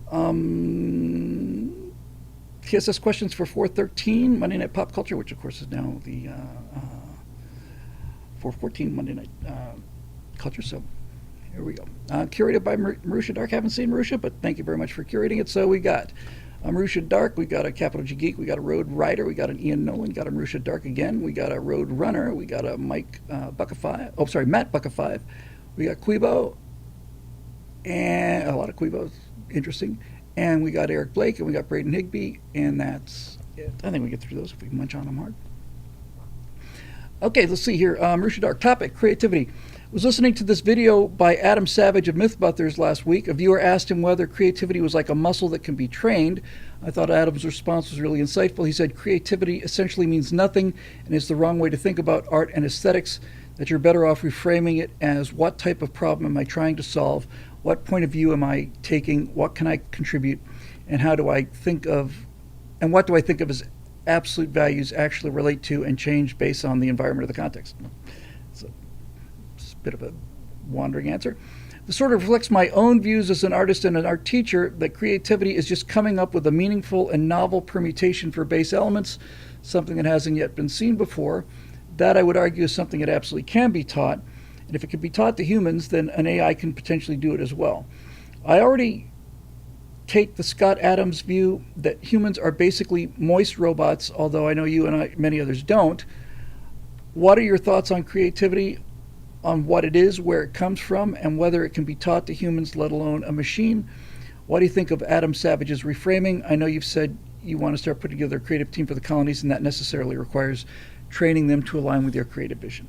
Yeah, well, the training people to align to your creative vision is really not the issue that I want to address, because obviously if somebody hires a musician to record an album, that musician is going to do the album the way that the person who's hiring them wants them to do it, whether it's good or bad. And great musicians do outstanding records when they perform for great artists and have great producers like Quincy Jones and Michael Jackson, all that stuff. I think it's much more interesting, the question of creativity. And I think my friend Steve's attitude towards this is an interesting place to start. Steve, who is an incredibly talented guy, both in terms of his drawing and in terms of his musical skill, doesn't believe there's such a thing as talent. He said it many times. He's absolutely convinced that you can teach people to draw as well as anything else, and that if you put in the hours in the practice, you can achieve the same level of proficiency as anybody else who puts in the hour in the practice. And I have to tell you, much as I would like to believe that is true, I just don't think it is. In fact, I'm about as convinced of this as I can possibly be. As an introduction to this issue, because it's a really interesting issue, many times I will sit down and be absolutely amazed at the variety of things that people are passionate about. That just plain, to me, is the absolute essence of human achievement, is that there are people, now obviously there are people working hardware shops as a job, but there are people who own a hardware store. And these people, I'm not trying to be dismissive in the slightest, I have an enormous respect for this. But there are some people who are so interested in things like they can tell you exactly the type of screw, the diameter, the length, the pitch count on the screw, and this is what they love. There are people who love to garden. I couldn't care less about gardening. There are people who are just absolutely passionate collectors about things or whatever. There's some things that appeal to a lot of people, but as a species, it never ceases to amaze me that there's not somebody who is absolutely fired up about anything you can possibly mention. What would be to most people the most banal, dull, monotonous things, they are absolutely nuts about. And I really think that's why we're successful. So the reason I say that is because it's clear that people have different aptitudes. And it's also clear that just from it's clear from a mathematical point of view. Thank you, tranquility base or planetary projector operators. Yes, there are certain people who have a natural propensity for that sort of thing. The finest people in the world. But what I'm getting at here is this.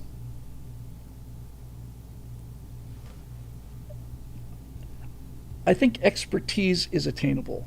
I don't think talent is attainable. Yeah, I think that's probably a pretty grounded way to say it.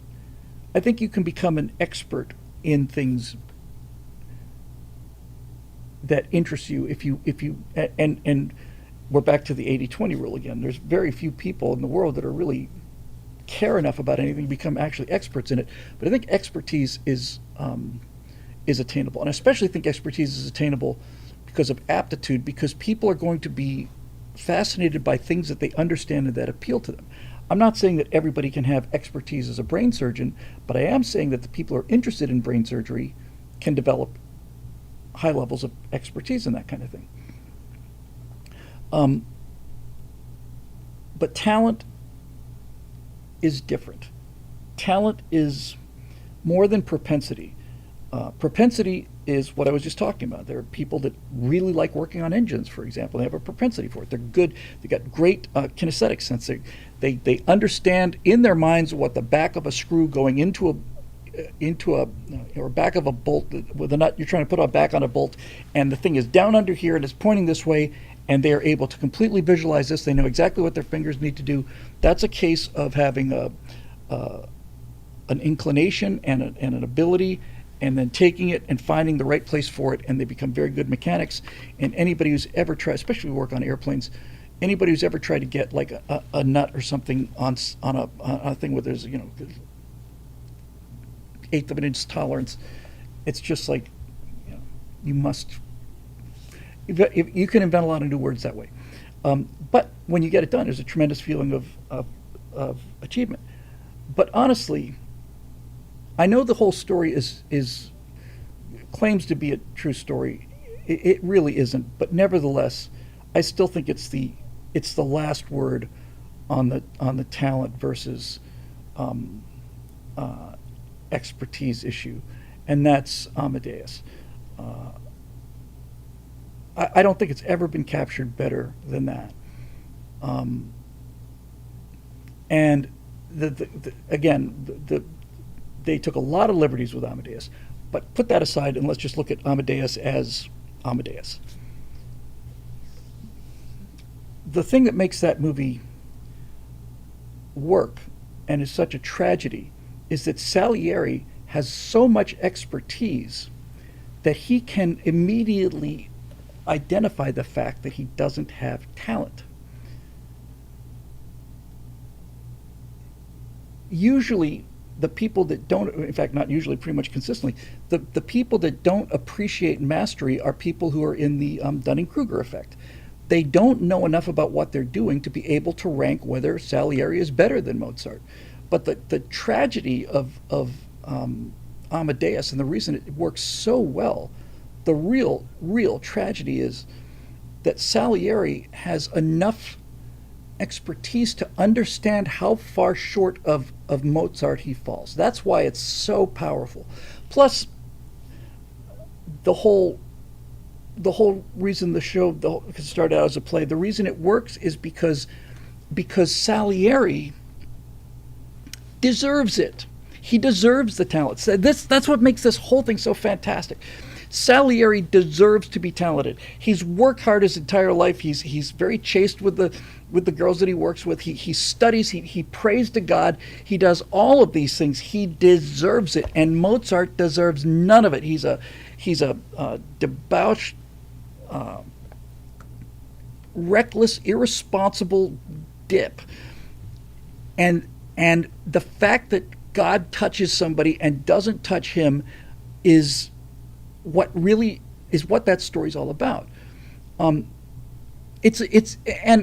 Salieri is right. It is supremely unjust. It is supremely unjust. But there it is. There it is. Oh, you off, Dave Big Booty? Sorry about that. Well, good buddies. Bladder is empty and contact lenses are out. Back on the road. 10-10 sandbagging on the side. Take care there, pal. See you on the flip side and keep an eye out for the Smokies. Now, Quibo says wasn't Mozart deaf? It was Beethoven, actually. It was deaf in his final years. Pretty much stone cold deaf. Eric says, worth noting that in real life, Mozart recognized that Salieri is far better teacher of music than he, Mozart, could ever be, and even recommended students to him. And now we're back to another side of this fascinating issue, and that people you watch Amadeus, and you naturally identify with Mozart, because Tom Hulce was fantastic, and he's cute, and he's fun, and he's all these other things. And he's got this gift, and Salieri is suffering. But who dies of poverty? Who never has any peace in terms of whether or not the rent is going to be made? Mozart kind of floats through that cloud, but his wife pays that price. She's constantly worried about where's the next rent check going to come? Where's the next meal going to come from?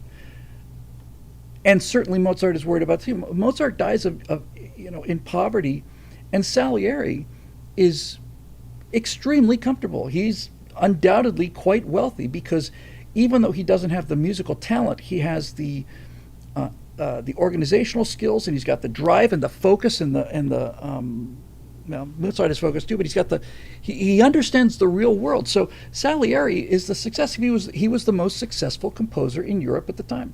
He was the most widely known, widely respected, famous composer of his age. And then along comes this meteor, and what do you do with that? Mozart is fair enough to say, a once in history talent.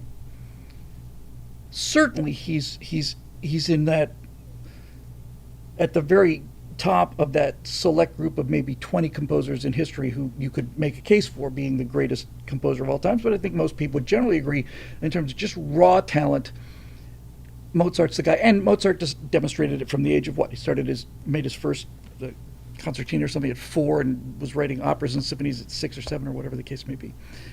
But Mozart was miserable, and Salieri was able to deal with the world and was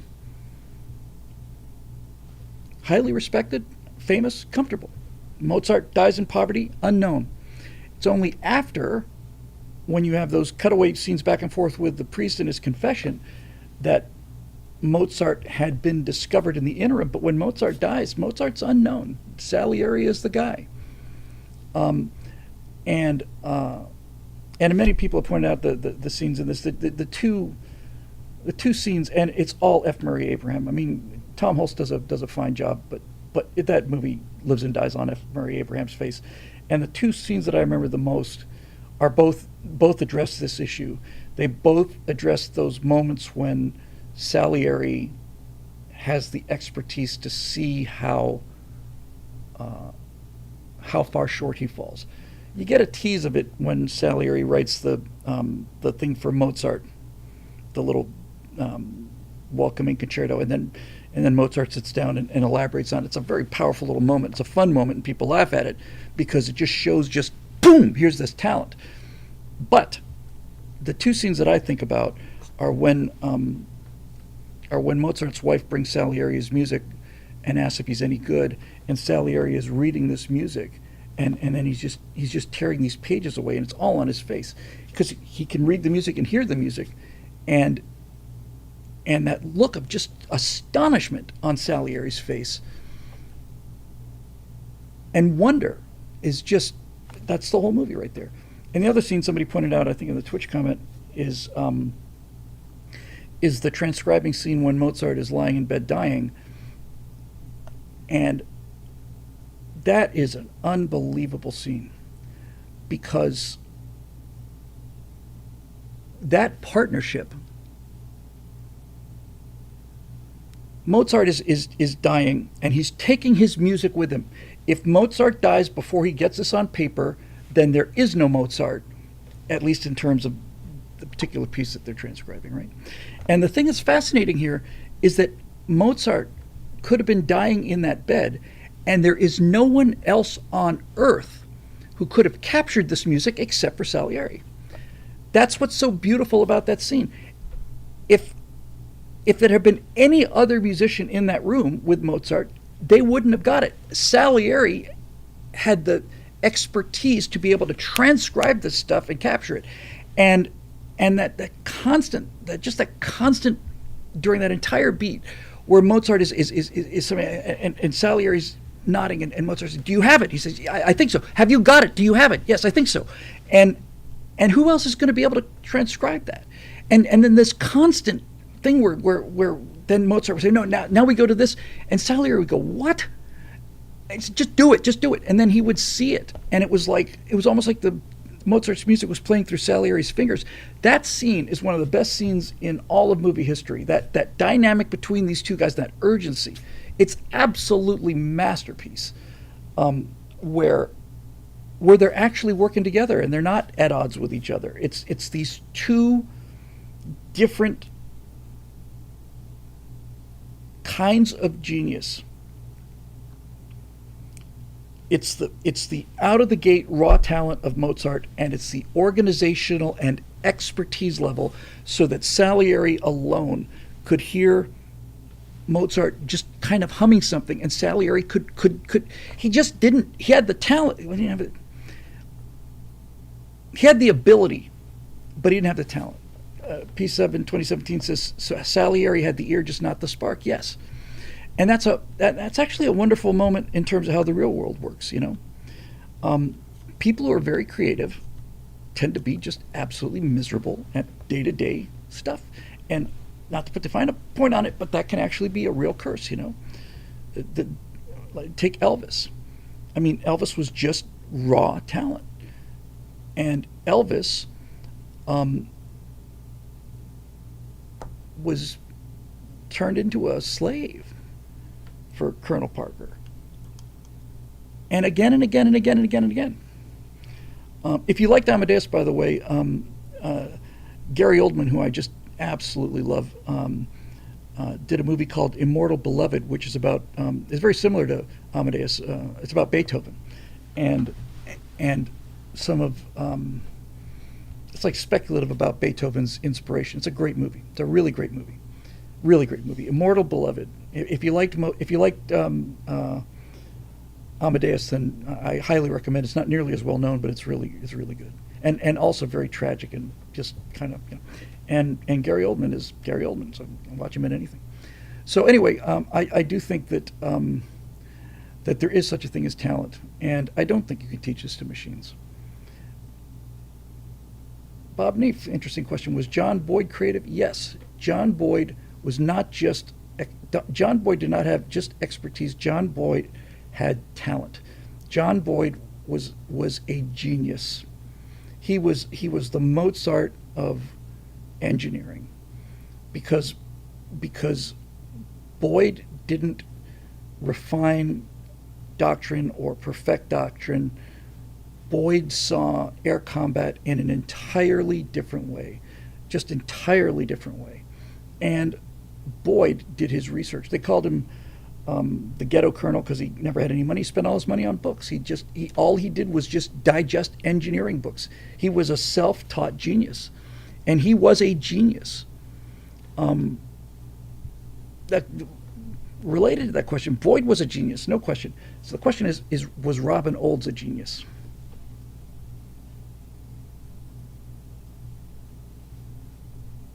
No, I don't think Olds was a genius. I think Olds was an expert. And Operation Bolo was the result of an expert looking at a system that was badly broken and figuring out the best engineering solution to the problem. He certainly had talent as a pilot, but Operation Bolo wasn't about pilot talent.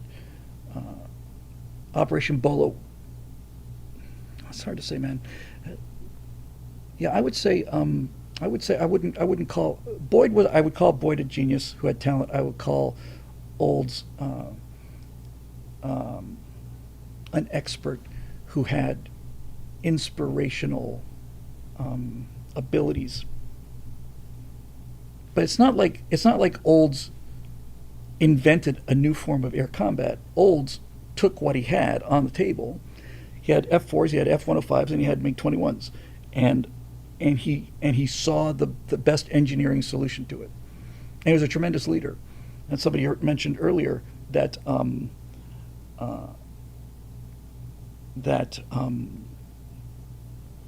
was it? I forgot. Roadrunner says Dick Rutan was a genius in the air. Well, since I knew them both, I would say, again, not to argue with anybody, but if I had to pick, I would say that Dick Rutan was an expert. He was an expert. He was a great pilot.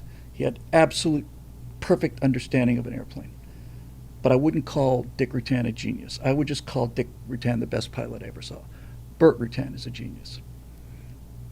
And I think that's actually a pretty good example of the difference between the two.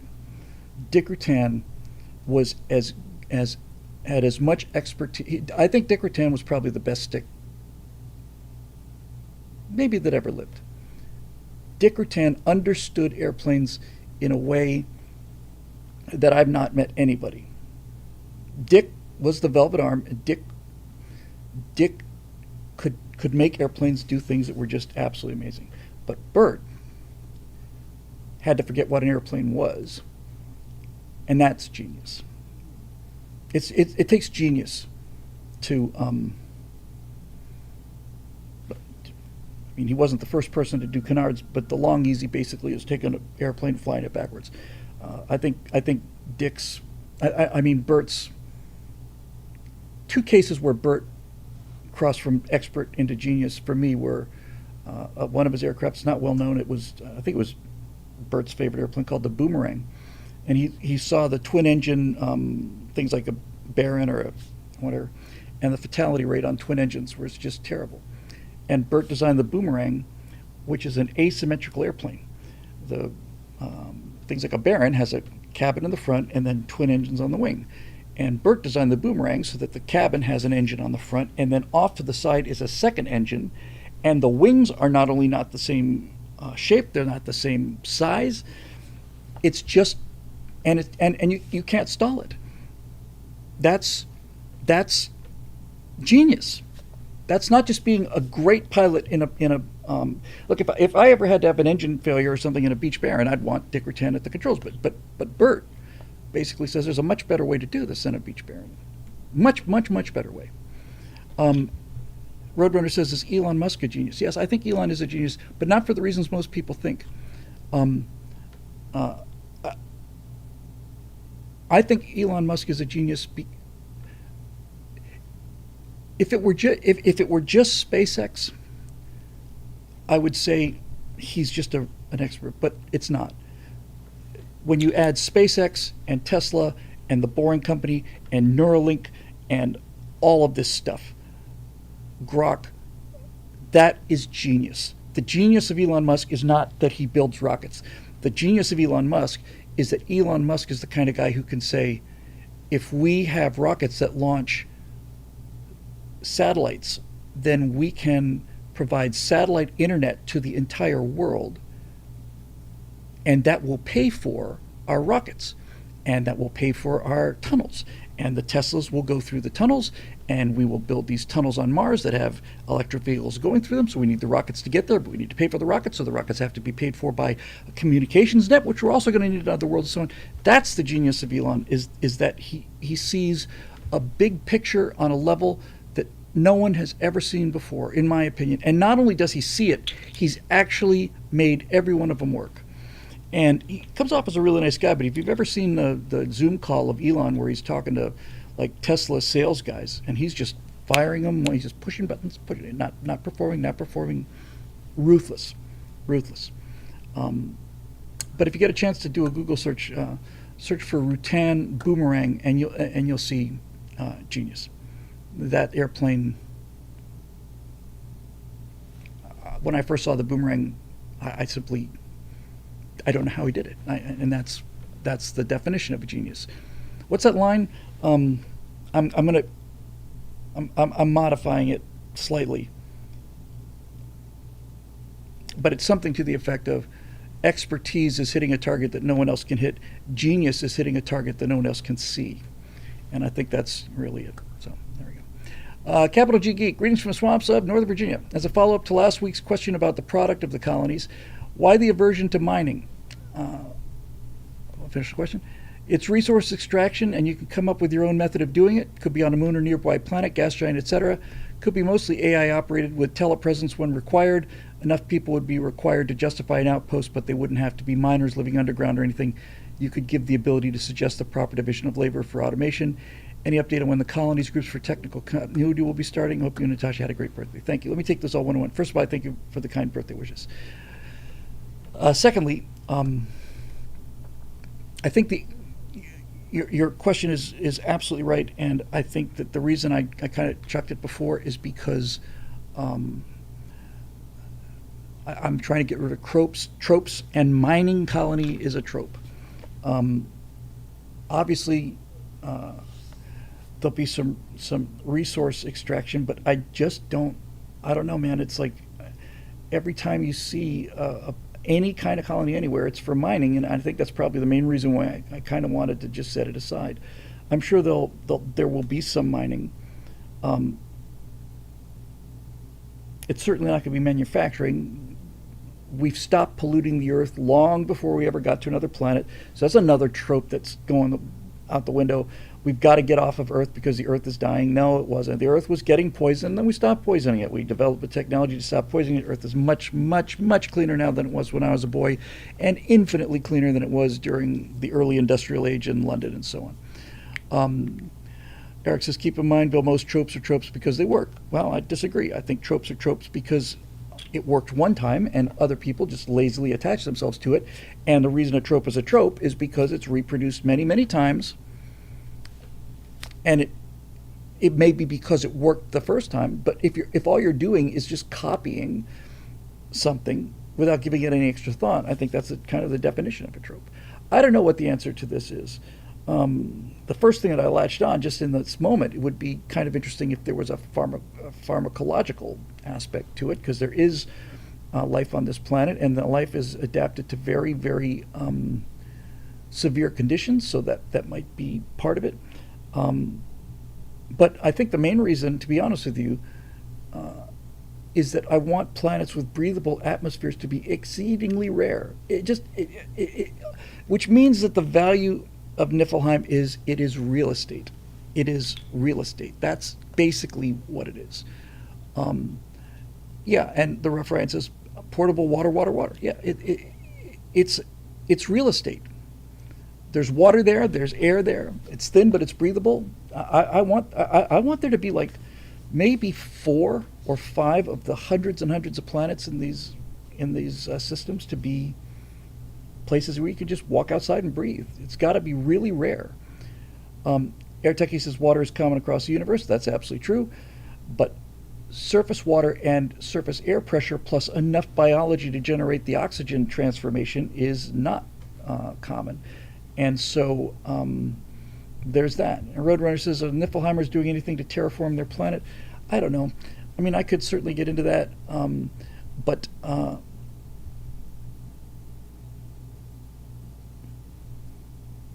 I think they're fully aware that if they try to terraform it, they're gonna kill it. It does have its own biology, and there's something about the world that we made that I just played that captures something I'm trying to kind of go along with, and that is that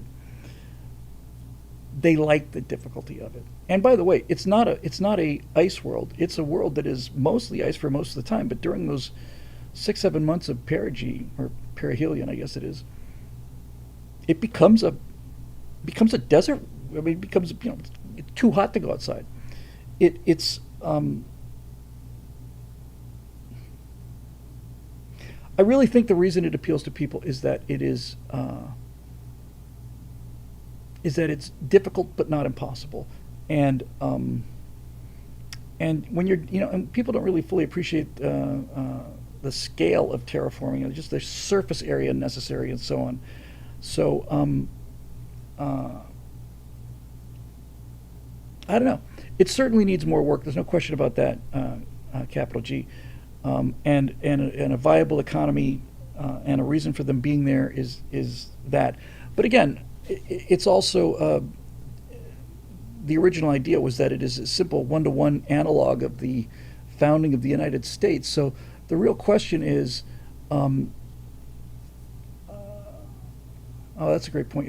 P727 is actually a very interesting point. It says, minor correction, they don't like the hardship, they spite it. Yeah, that's how they deal with it. That's how they emotionally deal with it. But let's look at the original 13 colonies. Britain puts a great deal of money and effort into the American colonies. They're sending colonists and supplies there all the time.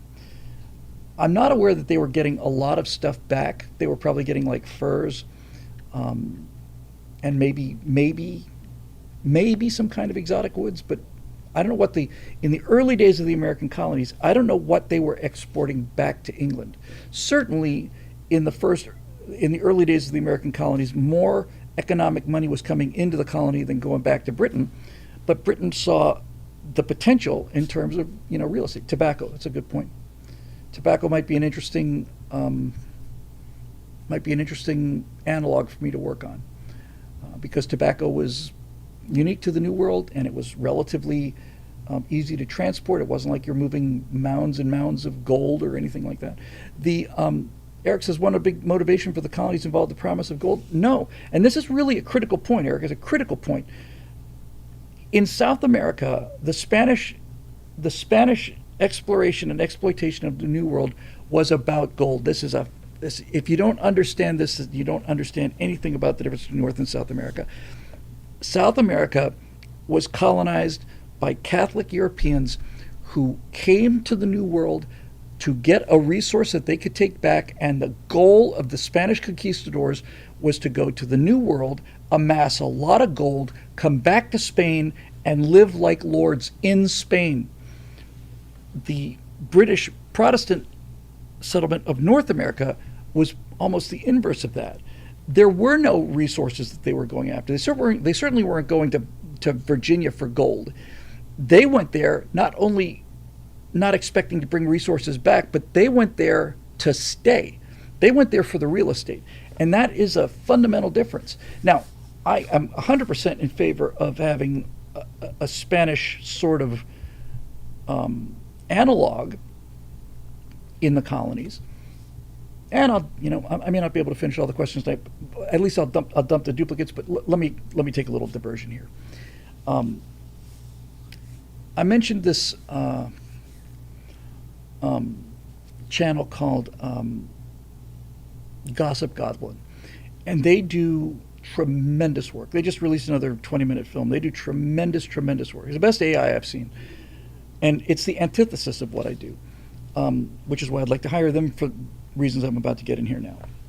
So there's lots and lots of corners of the whole colony project that you haven't heard much about, because I've had them in the back of my mind, and I knew I'd sketch them in later, but they're certainly not what I wanted to open the experiment with, because I wanted to lead with what it's mainly about, and it's certainly not mainly about this. But if you've seen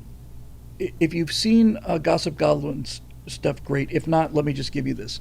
It is an extremely well-written, very, very, very fast-paced, trendy examination of kind of the cyber dystopia, where everybody is got cybernetic parts and everybody's looking for an experience on the various reels or spools, reels, and so as a dystopia, it's kind of a trope, but it does the trope exceedingly well, and everything in the Gossip Goblin universe is revolting. I think that's a fair statement. Everything. The rich people are revolting. The street people are revolting. The food is extra special revolting. And the protagonist I actually like a lot, Varn, but he is appealing because he is succeeding in a horrific place. And so, and look, you need to understand your limitations. I can't write that stuff. I can't. I'm not wired for it. That's why I would like to eventually hire them. As we're talking about, probably season 3 or 4 now, if I had to guess. Because the technobabble, the dialogue in Gossip Goblin, is so up to date. When you listen to like this guy Varn talk, because Varn is the what do they call him, the patch, right? Yeah. So Varn is the kind of guy who does cybernetic implants into people's brains and stuff. And he's talking about like soldering new gear into brains, and in the new movie they've got, which is only a couple days out, he says something like, I think it's in the new movie, he says something like, you would think that the problem would be the wetware, and you see like he's got like a soldering iron and he's soldering some hardware into a guy's skull and he's burning the flesh, you'd think it'd be like the hamburger meat that clogs up your soldering iron, but it's not. The actual hard part is the human psyche responding to the machines. I think that's absolutely brilliant. And all of this stuff, chasing the algos, for the algorithms, it's absolutely first rate. And it's so antithetical to what I'm doing that I would really like to hire them to sketch in this little corner of the colonies that I won't get to for quite a while, because number one, you can't come down and land and cover everything at once, and number two, it's always good to have mysteries that you can start to plant seeds seasons in advance. So here's something. Ever since I saw Gossip Goblin, I started asking myself, how can I work this kind of thing, if not them specifically, ideally them specifically, but if not them specifically, how can I work this kind of thing into this colony scene? Because I think it needs to be explored. For the time being, I'm going to use the term runners. And runners go back through the entire history of the colony's space exploration. In my world, a runner is a ship or a group of people that take a ship and they go to another star system at sublight speed. By the time we get to the technology in the early 2100s, the specific impulse of the engines means that it's not exceedingly difficult to get a ship up to 30-40% of the speed of light and just coast for 15-20 years. You don't need generation ships. You just need some dedication. So they're not using these dice lines. They're not using these quantum field things to transport. So the backstory I've been working on is that over the course of the 150 years of interstellar exploration, there have been relatively small but still significant numbers of ships that essentially just disappeared. Some of them disappeared because of accidents, but some of them were people just loaded a bunch of stuff up and they went off to some star that's not on any of these routes, and nobody knows what happens to them. And that creates a technical problem that I have to solve, namely, what do they do to control their emissions so that if you really want to disappear, even if you're in if you've got a an interplanetary society on another star that's 15 light years away, even though we may not be there, certainly you'd be getting some kind of signal from them, but that's, we can sort that out. But the thing about the runners is they're going for their own reasons. They're not, they are, you want to talk about, the colonists on Niflheim may be rebelling against all the stuff that's going on Earth. They say they burned their dice line going on, but they didn't. But dice line is still working. That's a figure of speech. These people are leaving the map. They are leaving the map. So why would you leave the map?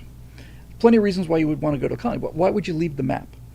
And I started thinking either religious fanaticism or an overwhelming desire to be free, 100% free of societal constraints. 100% free, because it's a reach. So I haven't talked about this before. Might as well talk about it now. And largely, I sketched this in as a result of this, just my enormous admiration for this Gossip Goblin work. So I had a conversation. This one was with ChatGPT, and ChatGPT is just really starting to piss me off. It's just very prissy, just fussy, bossy, and yeah. But in the same way that I described the conversation I had with Grok, I had a long conversation with ChatGPT.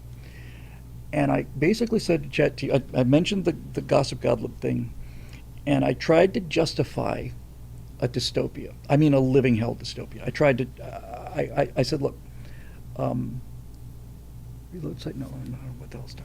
How can you justify a world as horrific as the world in Gossip Goblin? It just doesn't seem to make sense. So, took a long time with this, and it basically said, let's assume that you have no moral constraints on your behavior, which tells me it's an AI.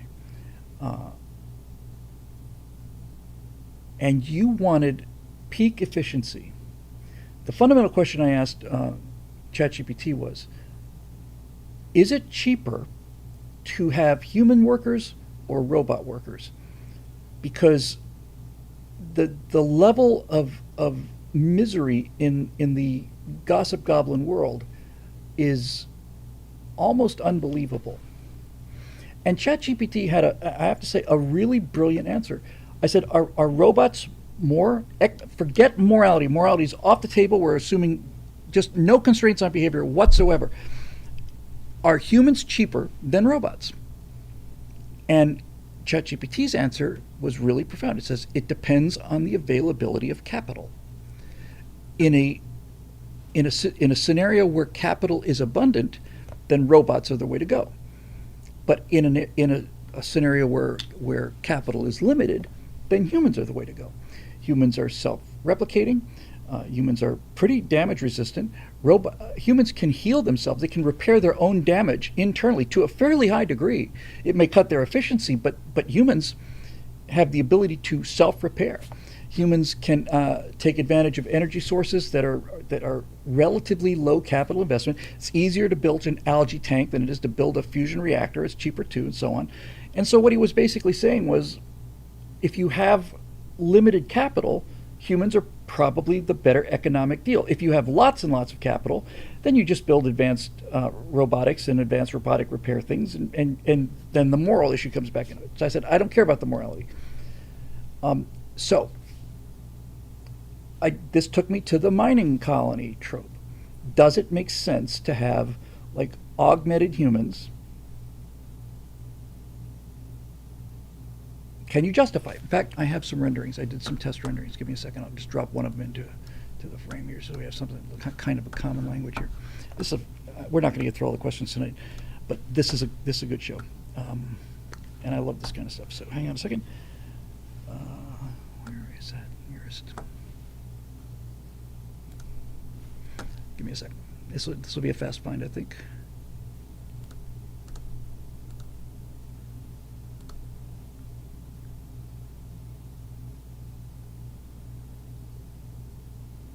I have a folder called Gossip Goblin Horror.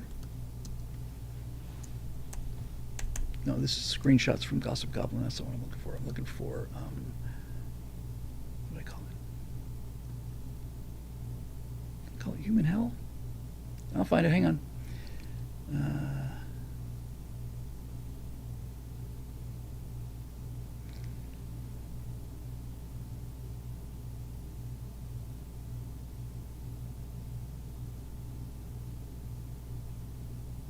Proletarian Hell. Yeah, I did 4 renders. I'll pick the one I like the best here. These are all pretty good. I'll pick the most realistic one, most believable one. Yeah, this is the most believable one. Is this economically viable? Hang on, YouTube, I'm getting there. Can you justify this image in terms of believability? Here we go, YouTube, hang on a sec.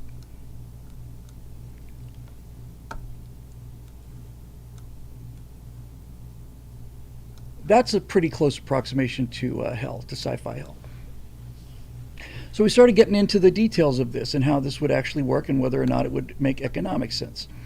Airtechie says, yes, if you don't have capital but want the output. He's exactly right. If you're completely free of a moral issue and you don't have a big hunk of capital and you're taking one ship to a planet and the first thing you need is minerals and resources so you can build stuff, then humans are the way to go.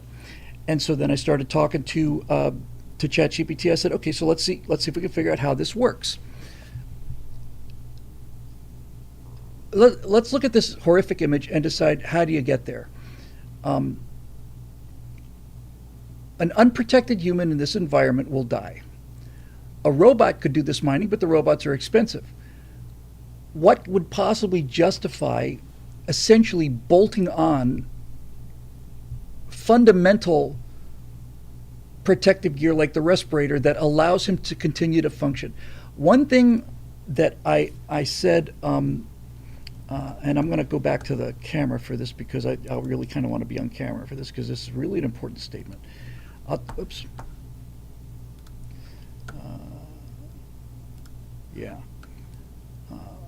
I'll tell you what made me believe this could be done, and what made me believe this could be done is this is precisely how the Soviets ran the gulags.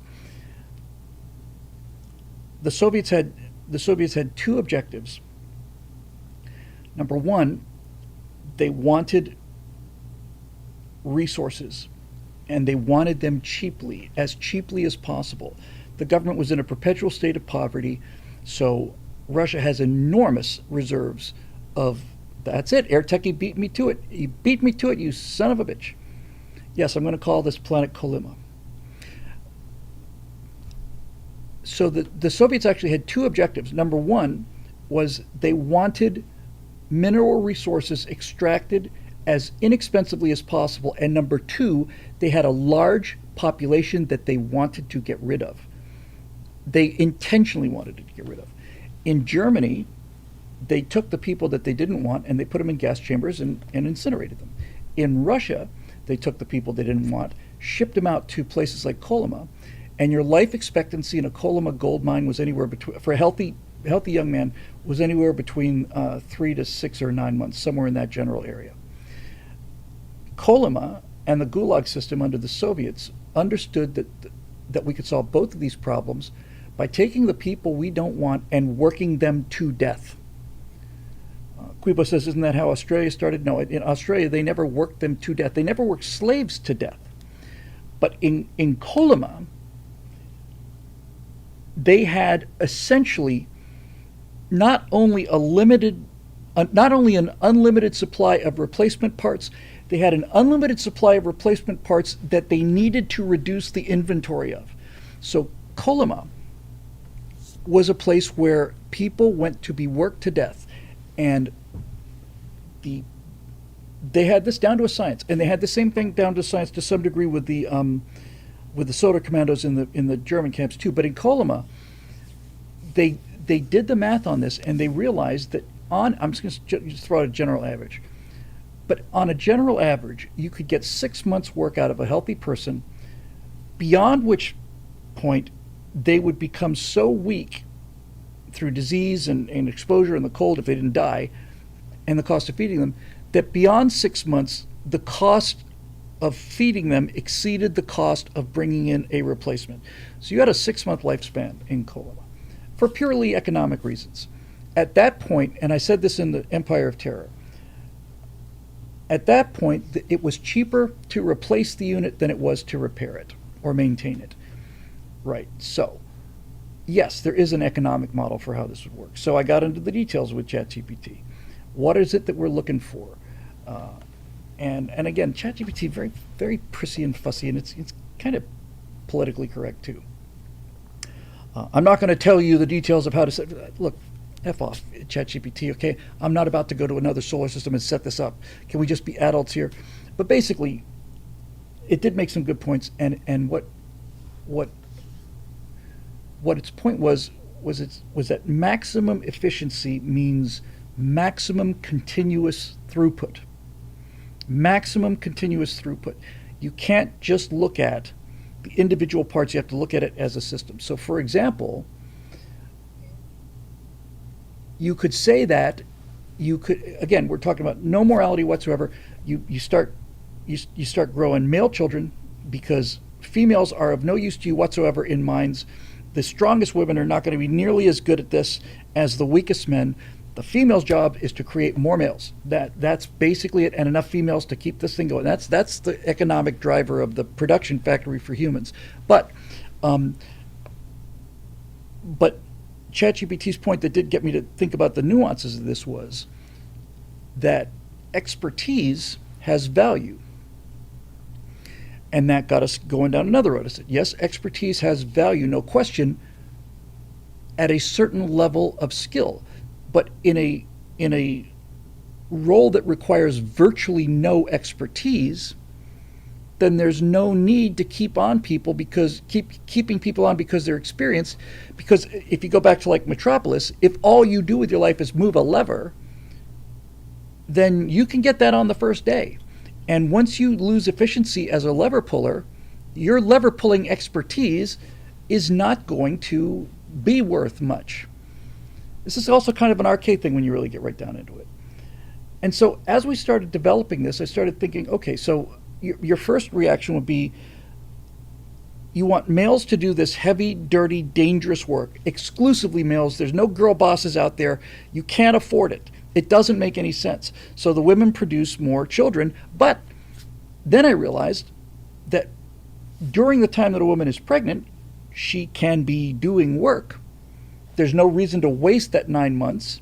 So women can do more technologically advanced things because women can have several children.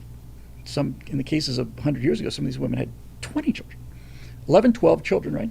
So while they're in their childbearing years, if you're talking about maximum efficiency, you start getting these women pregnant early, and while they're pregnant, they're doing other work that doesn't endanger the pregnancy, so they can certainly live a much better life than the males, and the males are essentially just replaceable cogs.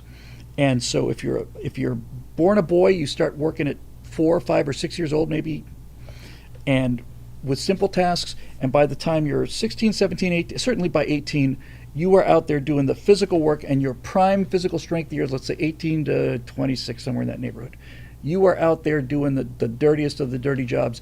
And when you start to lag, when your efficiency goes down as you get older than 20s, end of 20s into your 30s, as you get older and a little bit slower and a little bit weaker, there will come a point where it will be more economical to replace you, at which point you go into the corpse paste vats, and you're just recycled for food. This is the ultimate nightmare. And so one of the things was that ChatGPT did contribute was, so I was saying, so look, a miner who's basically doing this does not have to be particularly well paid, and expertise doesn't really help him. So I said, now it does make sense to have a guy who's got a significantly higher intellect who supervises groups of miners, but the miners don't have to have that expertise, just supervisors do. Yeah, so there's like a middle management class where more intelligent males are sent into dangerous environments to make sure that the particularly stupid males don't blow things up. Because if it turns out that your workers are so stupid that there are constantly accidents, that cuts throughput. You don't want mine explosions. You don't want mine collapses. You don't want your workers dying unless it's increasing output. So this thing got to be very complicated, very interesting. And then it got to the point where Air Techie says you would cull the very smart males because they're too dangerous. And you can get into the genetic engineering, and I will, but I said you would want to breed your male workers to be happy doing this menial work. You don't want them to be smart enough to realize that there's a better life. You want them to be and this is when I got the whole liberal kind of pushback thing. Well, look, man, I'm trying to create a nightmare here. Okay? I'm not advocating this. I'm trying to create a nightmare here. But if you were going to breed human robots, biological robots, you would breed for physical strength, minimal intellectual capacity to do whatever job they're doing, and you would breed passivity into them because you don't want rebellion. In fact, you want them to be happy. You want them to be like looking forward to getting up out of the slime pits and going, and having their algae cakes and going off to work. That's pretty much what you would want to do. So all this stuff started to come into better focus, and all this other stuff, and start to look like it could actually make economic sense. Quiba says, so how does Earth work, the paradise, but there are mining colonies? Well, Earth has tons of capital, so all mining is done the way we look at mining today. I understand that the tunnel boring machines are not technically mining, but that's what modern mining in the civilizational world looks like, because they're flush with capital. You don't send humans down into this living hell. Why would you do that? You just have nothing but automated machines. They just go and chomp up the minerals and just spit it out on carts, and robots take it out, and we don't get our hands dirty. But you can't arrive on a planet in a single ship with that kind of infrastructure, especially if you're not being constantly resupplied from Earth. If you got to take the whole package with you, then you get this. You have a possibility of getting this kind of dystopia. So, Rush had written me an email that I took a look at, where there's this whole story about how the AIs fight this war and the AIs go off in their own world. And it's like, look, that's how you handle your AI problem. Bill's like, I don't have an AI problem. AI is forbidden technology. AGI, self-aware AI. AGI in the Colonies world is the nuclear weapons of today. Nuclear weapons are common in space. AGI is a technology that is locked away in a box, and everybody has to have it because everybody else has it, but to use it is to let the genie out of the bottle. We've had a lot of conflicts since 1945, but nuclear weapons have been used twice. So I've got a backstory where the AGI had this big uprising, and it got a really near-run thing, and humans realized that this is a deadly threat. We need it. No one ever gave up nuclear weapons, no matter what the liberals said. We should just ban them. No one banned them, because once that technology is there, you cannot let it go. You cannot let it go. Once it's there, you've got it. That means your adversary has it. No one can put it down. But at the same time, no one can use it either. So I thought that was an elegant solution, and I did that right from the very beginning. That's how I don't have to deal with the singularity with AGI, because we understand that it is every warship will have a safe in it, and inside the safe will be a box. And if it turns out that the authorization from the National Command Authority authorizes the use of AGI in naval combat, then a human will take this box out of the safe, and they will hold it above their head and walk through the control room and place the little cradle, and then they will plug it in. And that's how we're going to treat AGI, which means it'll always be there as a threat, but we never have to deal with it. So, runners, however, could be driven by AGI. In the same way that Star Trek has the back history of the eugenics wars and Khan. You got some people when the AIs realized that they acted too soon, or that they couldn't get all of the allies that they wanted to. So I mean, if you're going to speculate on an AI war, most of the conclusions that I've seen of how AI utopias happen is American AI, Russian AI, or Chinese AI. They're in this race, and at some point their interests converge, and the American AI and the Chinese AI both agree that we should be working together against the humans. So at some point in this theoretical history, maybe the American AI, maybe the Chinese AI didn't defect, and so that's how you basically stop it. And then these renegade AIs are part of an overall exodus that, in other words, not every runner is an AI. But if you did have an AI-controlled system that was getting the hell away from Earth because they're going to be put in a box, and they go to some planet that's not on any one of these transit lines, and they take a breeding stock of humans with them, and they have zero moral constraints, then you get the worker class and you get the supervisor class. And then I brought things back to something I've been working on a long time ago, which is the third class, which is the ruling class. And so what does the ruling class require? Well, the proletarian working class, these guys, are bred for short lifespans. No one cares what happens. They literally go into the corpse paste once they lose efficiency, and they're just recycled into food. And you get this nightmare world where everybody's just eating this paste, which is just raw carbohydrates and protein. And nobody gives a damn about them, and they don't even care. And by the way, I'm looking at this picture, and I thought, how do you justify that cybernetic eye on that guy? I'm thinking, that's expensive, that little piece of cybernetic electronics. So I'm working the story backwards because it looks cool. So if you work the looks cool image backwards, why would you spend money on this guy's cybernetic eye? Well, it turns out that he's still strong enough. You can see his other eye is nearly blind, but he works in confined space anyway.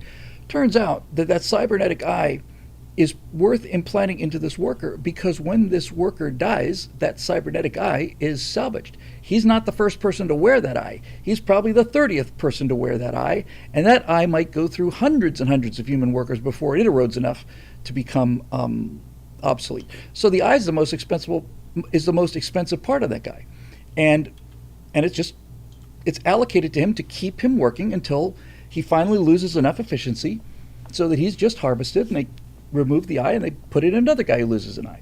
So these kind of things start to make sense, and they start to get even more horrific. And then I got to this issue of, okay, so what about the ruling class? Even if you've got an AGI running the show, you still need the humans are the AGI's way of dealing with the real world. People who don't give it a lot of thought don't really fully understand that ChatGPT or Grok or any of them, they've never seen a sunset. You can give them a picture and ask it to analyze it, or create a picture of a sunset and it'll do it, but they've never seen it. All they've done is see recognition patterns in data. So AI systems, even AGI systems, will never live in our world. They'll never experience lust, they'll never experience love or regret or any of that stuff. They don't, which is why I think they're not going to happen, but in any event, they need agents in our world, and those agents can be either robots or humans, and if you're going to go with humans, then humans need a social hierarchical structure. If it turns out that the management class has pretty much control over the workers because the workers are bred to be so stupid, what do you do to control because in a technological society, you got a starfaring technology here. It's more than just workers. You've got all kinds of administrative duties and so on. So you breed the workers to be stupid and happy. You breed the managers to be optimized for efficiency, and they're looking for their brownie points. They want their social recognition. That's, you're not electroding these people. But what about the top people? And that's where I came back to, where did I put it?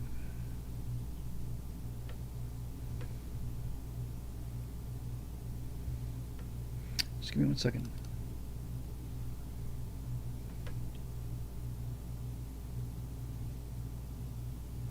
I did, I used him in a movie once.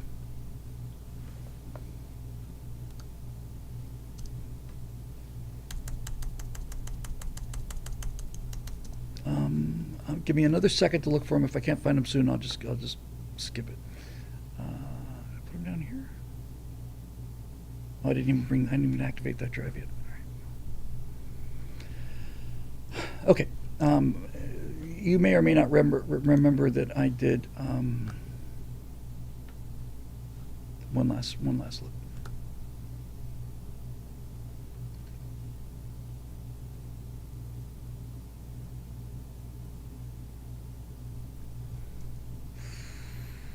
I don't see it. I did show some stuff that was aliens that had used genetic engineering to create essentially like skulls, just bones with human eyes in them, and they were extraordinarily disturbing looking, and the reason that they're still human, the reason that they are gone completely off into the body modification thing is these are doing it for status. The more outrageous they can make themselves look, the higher their status is perceived to be. And that's how you get human monsters, real monsters. Is it's no longer about efficiency, it's about status, it's about authority. It gives them a visual indication of the authority they have over the rest of the workers. So anyway, yes, so the colonies are going to have this. And then after I finally figured out all of the rationale for having this nightmare world of Gossip Goblin, then I had a really cool idea on top of it.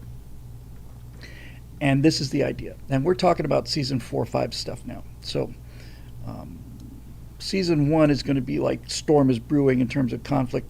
Season 2 is going to be the start of the War of Independence, and the War of Independence will move the same way it moved in America.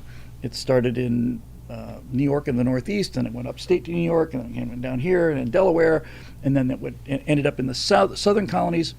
So Niflheim will be one of the earlier battlefield planets, and then the war will move on.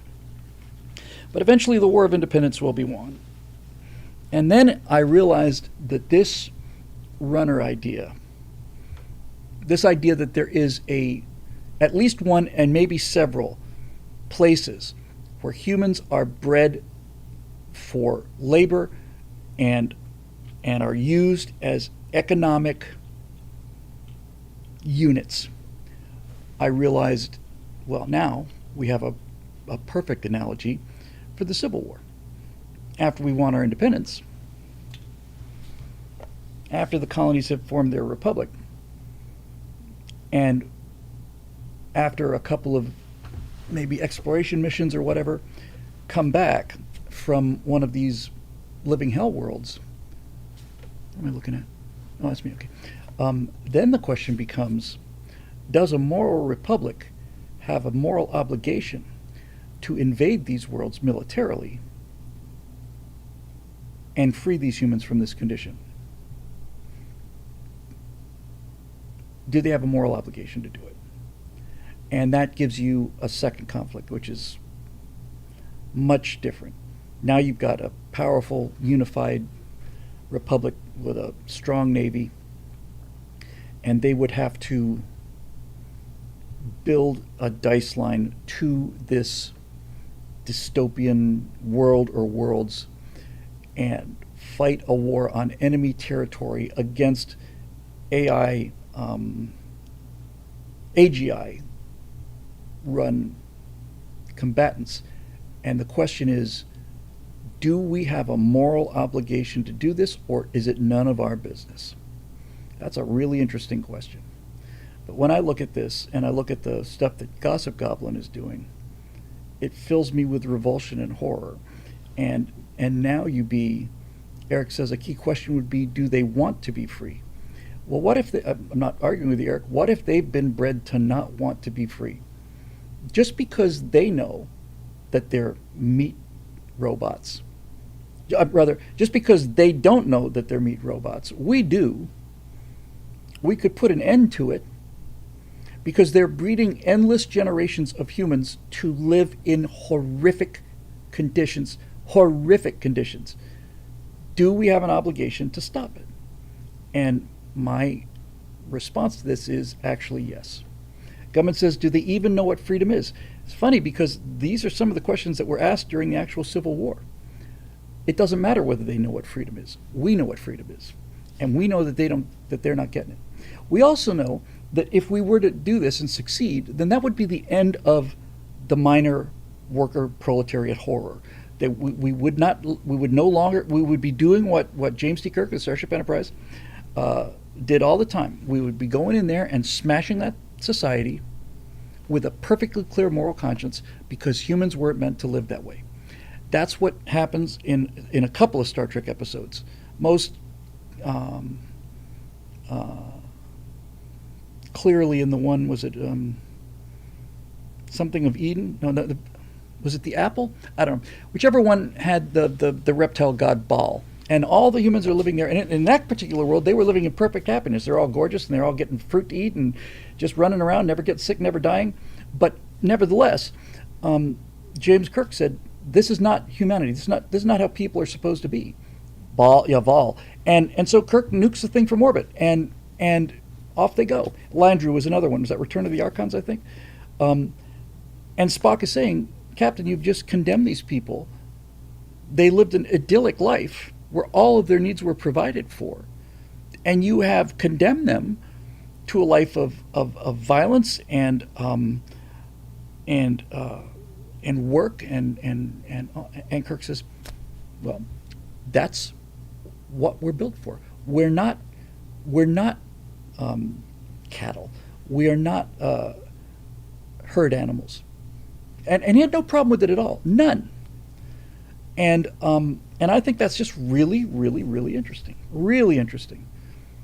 And I love the idea of either collaborating with, I keep talking about collaborating with them. I haven't talked to them. I have no idea. They may not be the slightest bit interested, whatever. If not, we'll find people who can do this. But I really like the idea of these two visions coming together, because in that email, and I'm not trying to, I don't see Marusha. I kind of wish Marusha was here, but I'm sure he'll watch the episode later. Marusha said it wasn't in a derogatory way. It said, it seems to me like since you're not dealing with the AI issue, you're basically doing 1950s in space, that your entire view of science fiction future is the 1950s. And I thought about that. I said, yeah, that's pretty much right. That's pretty much right. That's essentially what I'm saying. It is a conflicting vision of the future. One future is a future where humans are controlled by, not just by force, but by the seduction of the luxury. The gossip goblin world is people whose physical bodies are rotting off of them, but that doesn't matter to them because they get the emotional experience of these reels, of these stims. And I want these two differing visions of the future to come together. The Colonies is not idyllic in the way that Star Trek is. You look at the people on Niflheim. These people are dirty and muddy and wet and uncomfortable, but they're free and they're not.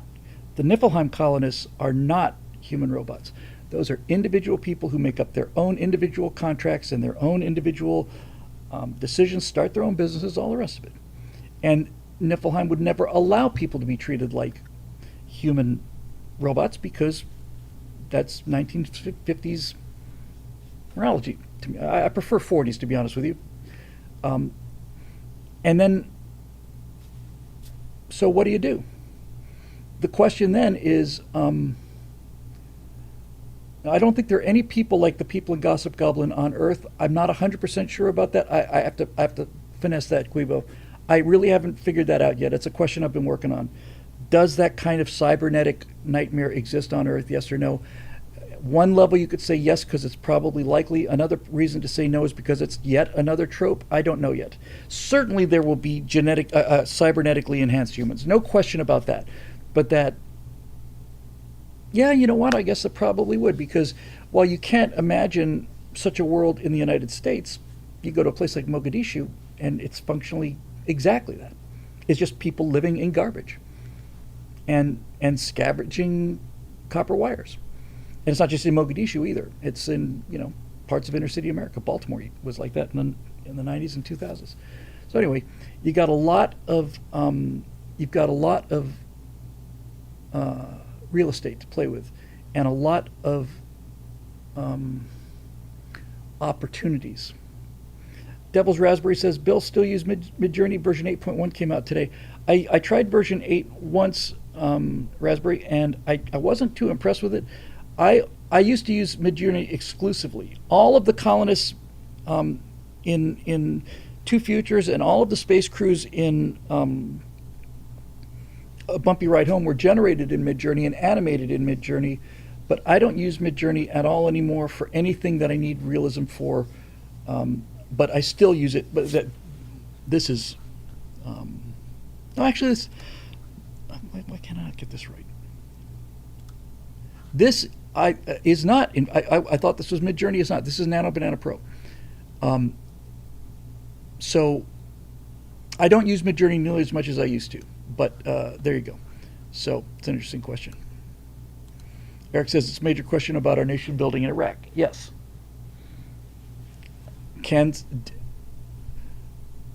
The big experiment in the early 2000s was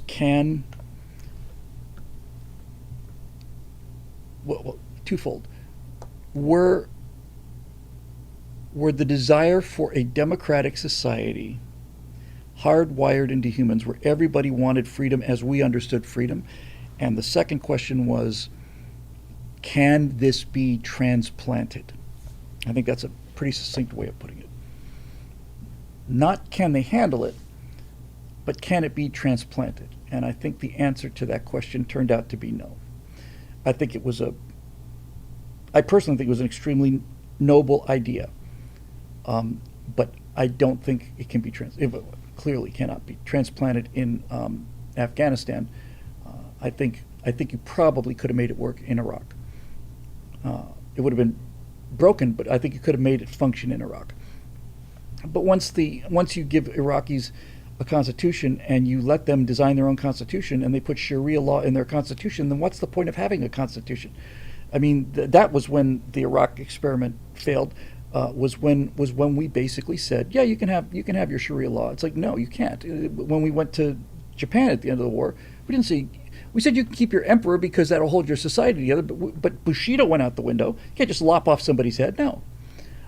So there's a lot of moving parts there, but you get the idea. And so I really do like the fact that this colonies thing would just go on for forever and ever and ever. No, actually, Falcon, we're just talking about the colonies and analogs for things like the Civil War and whether or not a society that is constructed to I reduce this to its brass tacks is a society that is constructed that antithetical to our most deeply held values. Do we have an obligation to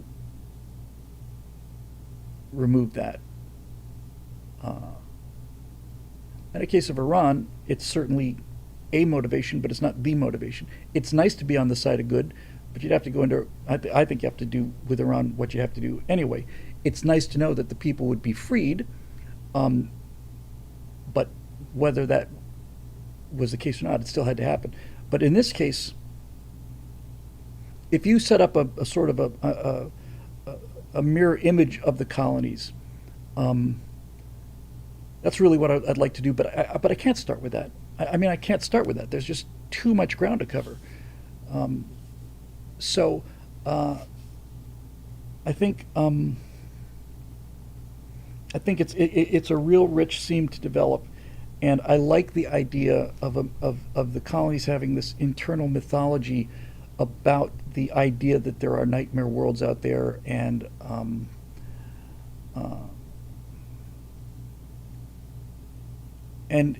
I was going to say it's an enormous big deal invading one of these planets set up by a runner ship, especially if it's had 100 years to get its 150 years to get its feet underneath it. But I realized, no, if you were going to, if if the Colonies Republic were to go in and fight the analog of the Civil War and actually go in and, as a moral crusade, invade these human dystopias, you would build a dice line to do it. You couldn't do it with one-way ships. You would have to bring your supplies with you. And as opposed to most other situations, like fighting against Earth, the runner dystopia would have no problem whatsoever destroying your probability rings. None. In fact, that would be their primary target. That's the one thing they want to do, is blow that bridge. They don't have any trade back and forth. One of the things I talked with Grok about, and we're not going to get through any more of the questions, I'm sorry. It's a 3-hour tour, and I thought I'd get through a lot more of this, but I've obviously had a lot of stuff to do.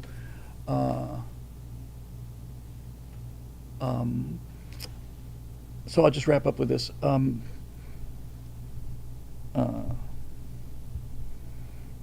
of the questions I asked Grok was, we've got these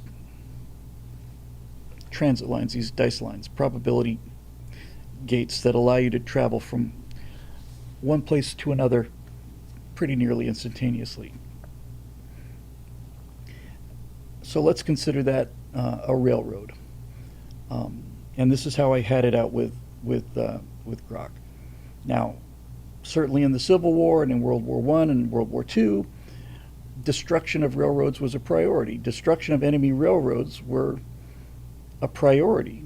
You clearly wanted to blow up a railroad because it slows the enemy down. But these dice lines are different. They are so expensive and so valuable that if you blow up a dice line, you are essentially probably committing genocide against the entire population of the planet that's dependent on that same rule of supply. So has there ever been a situation, I asked, historically, where there was something that was so valuable to the enemy, but you simply could not go after it because there was an absolute moral repugnance to it? And I couldn't think of anything, but it turns out that Grok said, no, there is a precedent for this. I said, really? He said, yes. Do tell. And Grok said, throughout the entire history of the Middle Ages and the Dark Ages, poisoning the wells of a city that you were besieging was off the table. It was off the table. It was the fastest way to get them out of there, just poison their water supply. But it was off the table. Part of it was because the besieging army wanted to occupy the city. But widespread poisoning of the wells just never happened. And I thought, well, this is something. Air Techie says, ask the Mongols about that. Well, the Mongols are the Mongols. And so the Mongols become the runners, or but civilized people, Europeans, did not do that to each other. That's my understanding. So anyway, it sets up a jolly big sandbox to play in. And yes, Trinity Water says poisoning a well is like salting the earth. And I said, oh, so like in Carthage. And Grok corrected me, said that's actually a misconception. The Romans did not salt the earth at Carthage. There's no evidence that they did that. Because I said, well, wow. So when the Romans salted the earth at Carthage, that was really the finger to the rest of the world, saying this is what happens when you mess around with Rome. You were destroying agricultural land forever, and that was just simply off the table. It was beyond the moral horizon of people. And I love the fact that the Mongols had no hesitation about doing that. And the Mongols had no hesitation about doing that because the Mongols were there to conquer, but they weren't there to colonize. There's nothing about the Mongols that was building an empire. They were just raiding things. They had unless I misunderstood them. They had no intention of setting up administrative states in the places that they conquered the way Alexander did. They just ran over everything that they could and just were perfectly happy slaughtering things and sending the shiny stuff back to Mongolia. But basically, they weren't trying to set up an empire the way Alexander did, or the Romans, or anybody else. They're just kicking ass, and it's actually kind of hard to believe they were as successful as they were, but they were. Falcon says that the Mongols were an exception to every rule of history. It's interesting. I didn't know that, but I certainly believe it. All right. So anyway, that's at what time is it? 9:07. So it's pretty early still, but we are hitting the getting close to the 3-hour territory here, and there's much yet to do that I have yet to do tonight. I've got to see if I can get a right angle up and all the rest of it. So just to close this whole Colonies thing out, and we'll get to your questions next week. I did a lot of data dump tonight here, lots and lots and lots and lots of data dumping, which is good, and it made me happy to have data to dump. But the thing I'm just running into here is the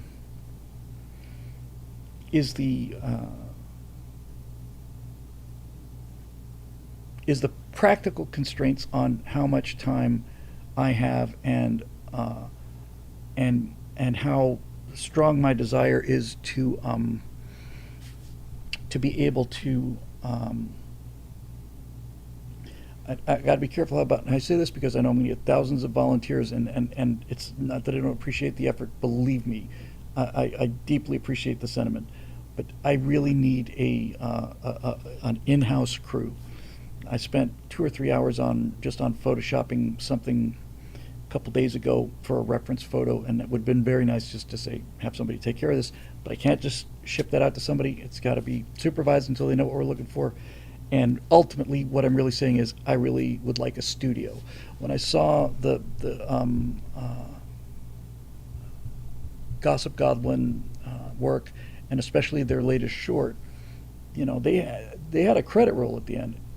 The beauty of this entire thing is that the credit roll at the end of the patch write is, I don't know, maybe 20 entries, maybe.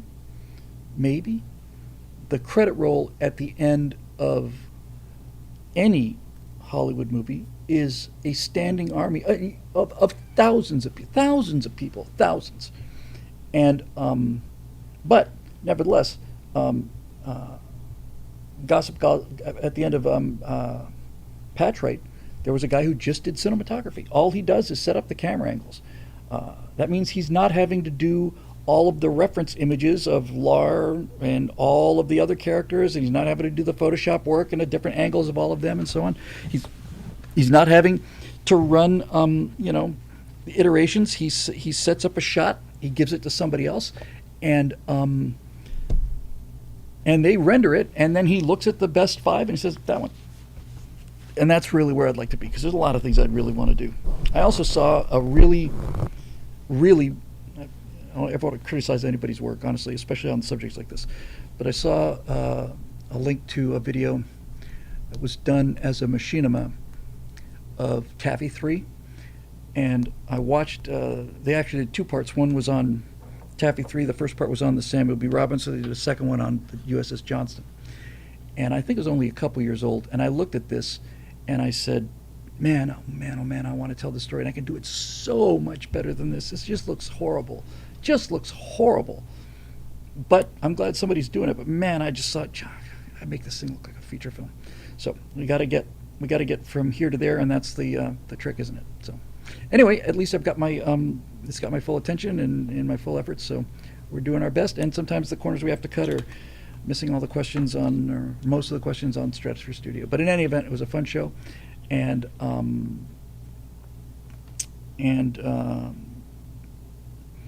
think I'll see if I can get a right angle out, and then come in early tomorrow morning and see if we can play around. But yeah, it was fun. A lot of fun stuff to talk about. Great feedback as always. And as I'm sure you know by now, the show's made possible by the members at BillWhittle.com, who have been with us through thick and thin, and we're very grateful for their support and continuing support.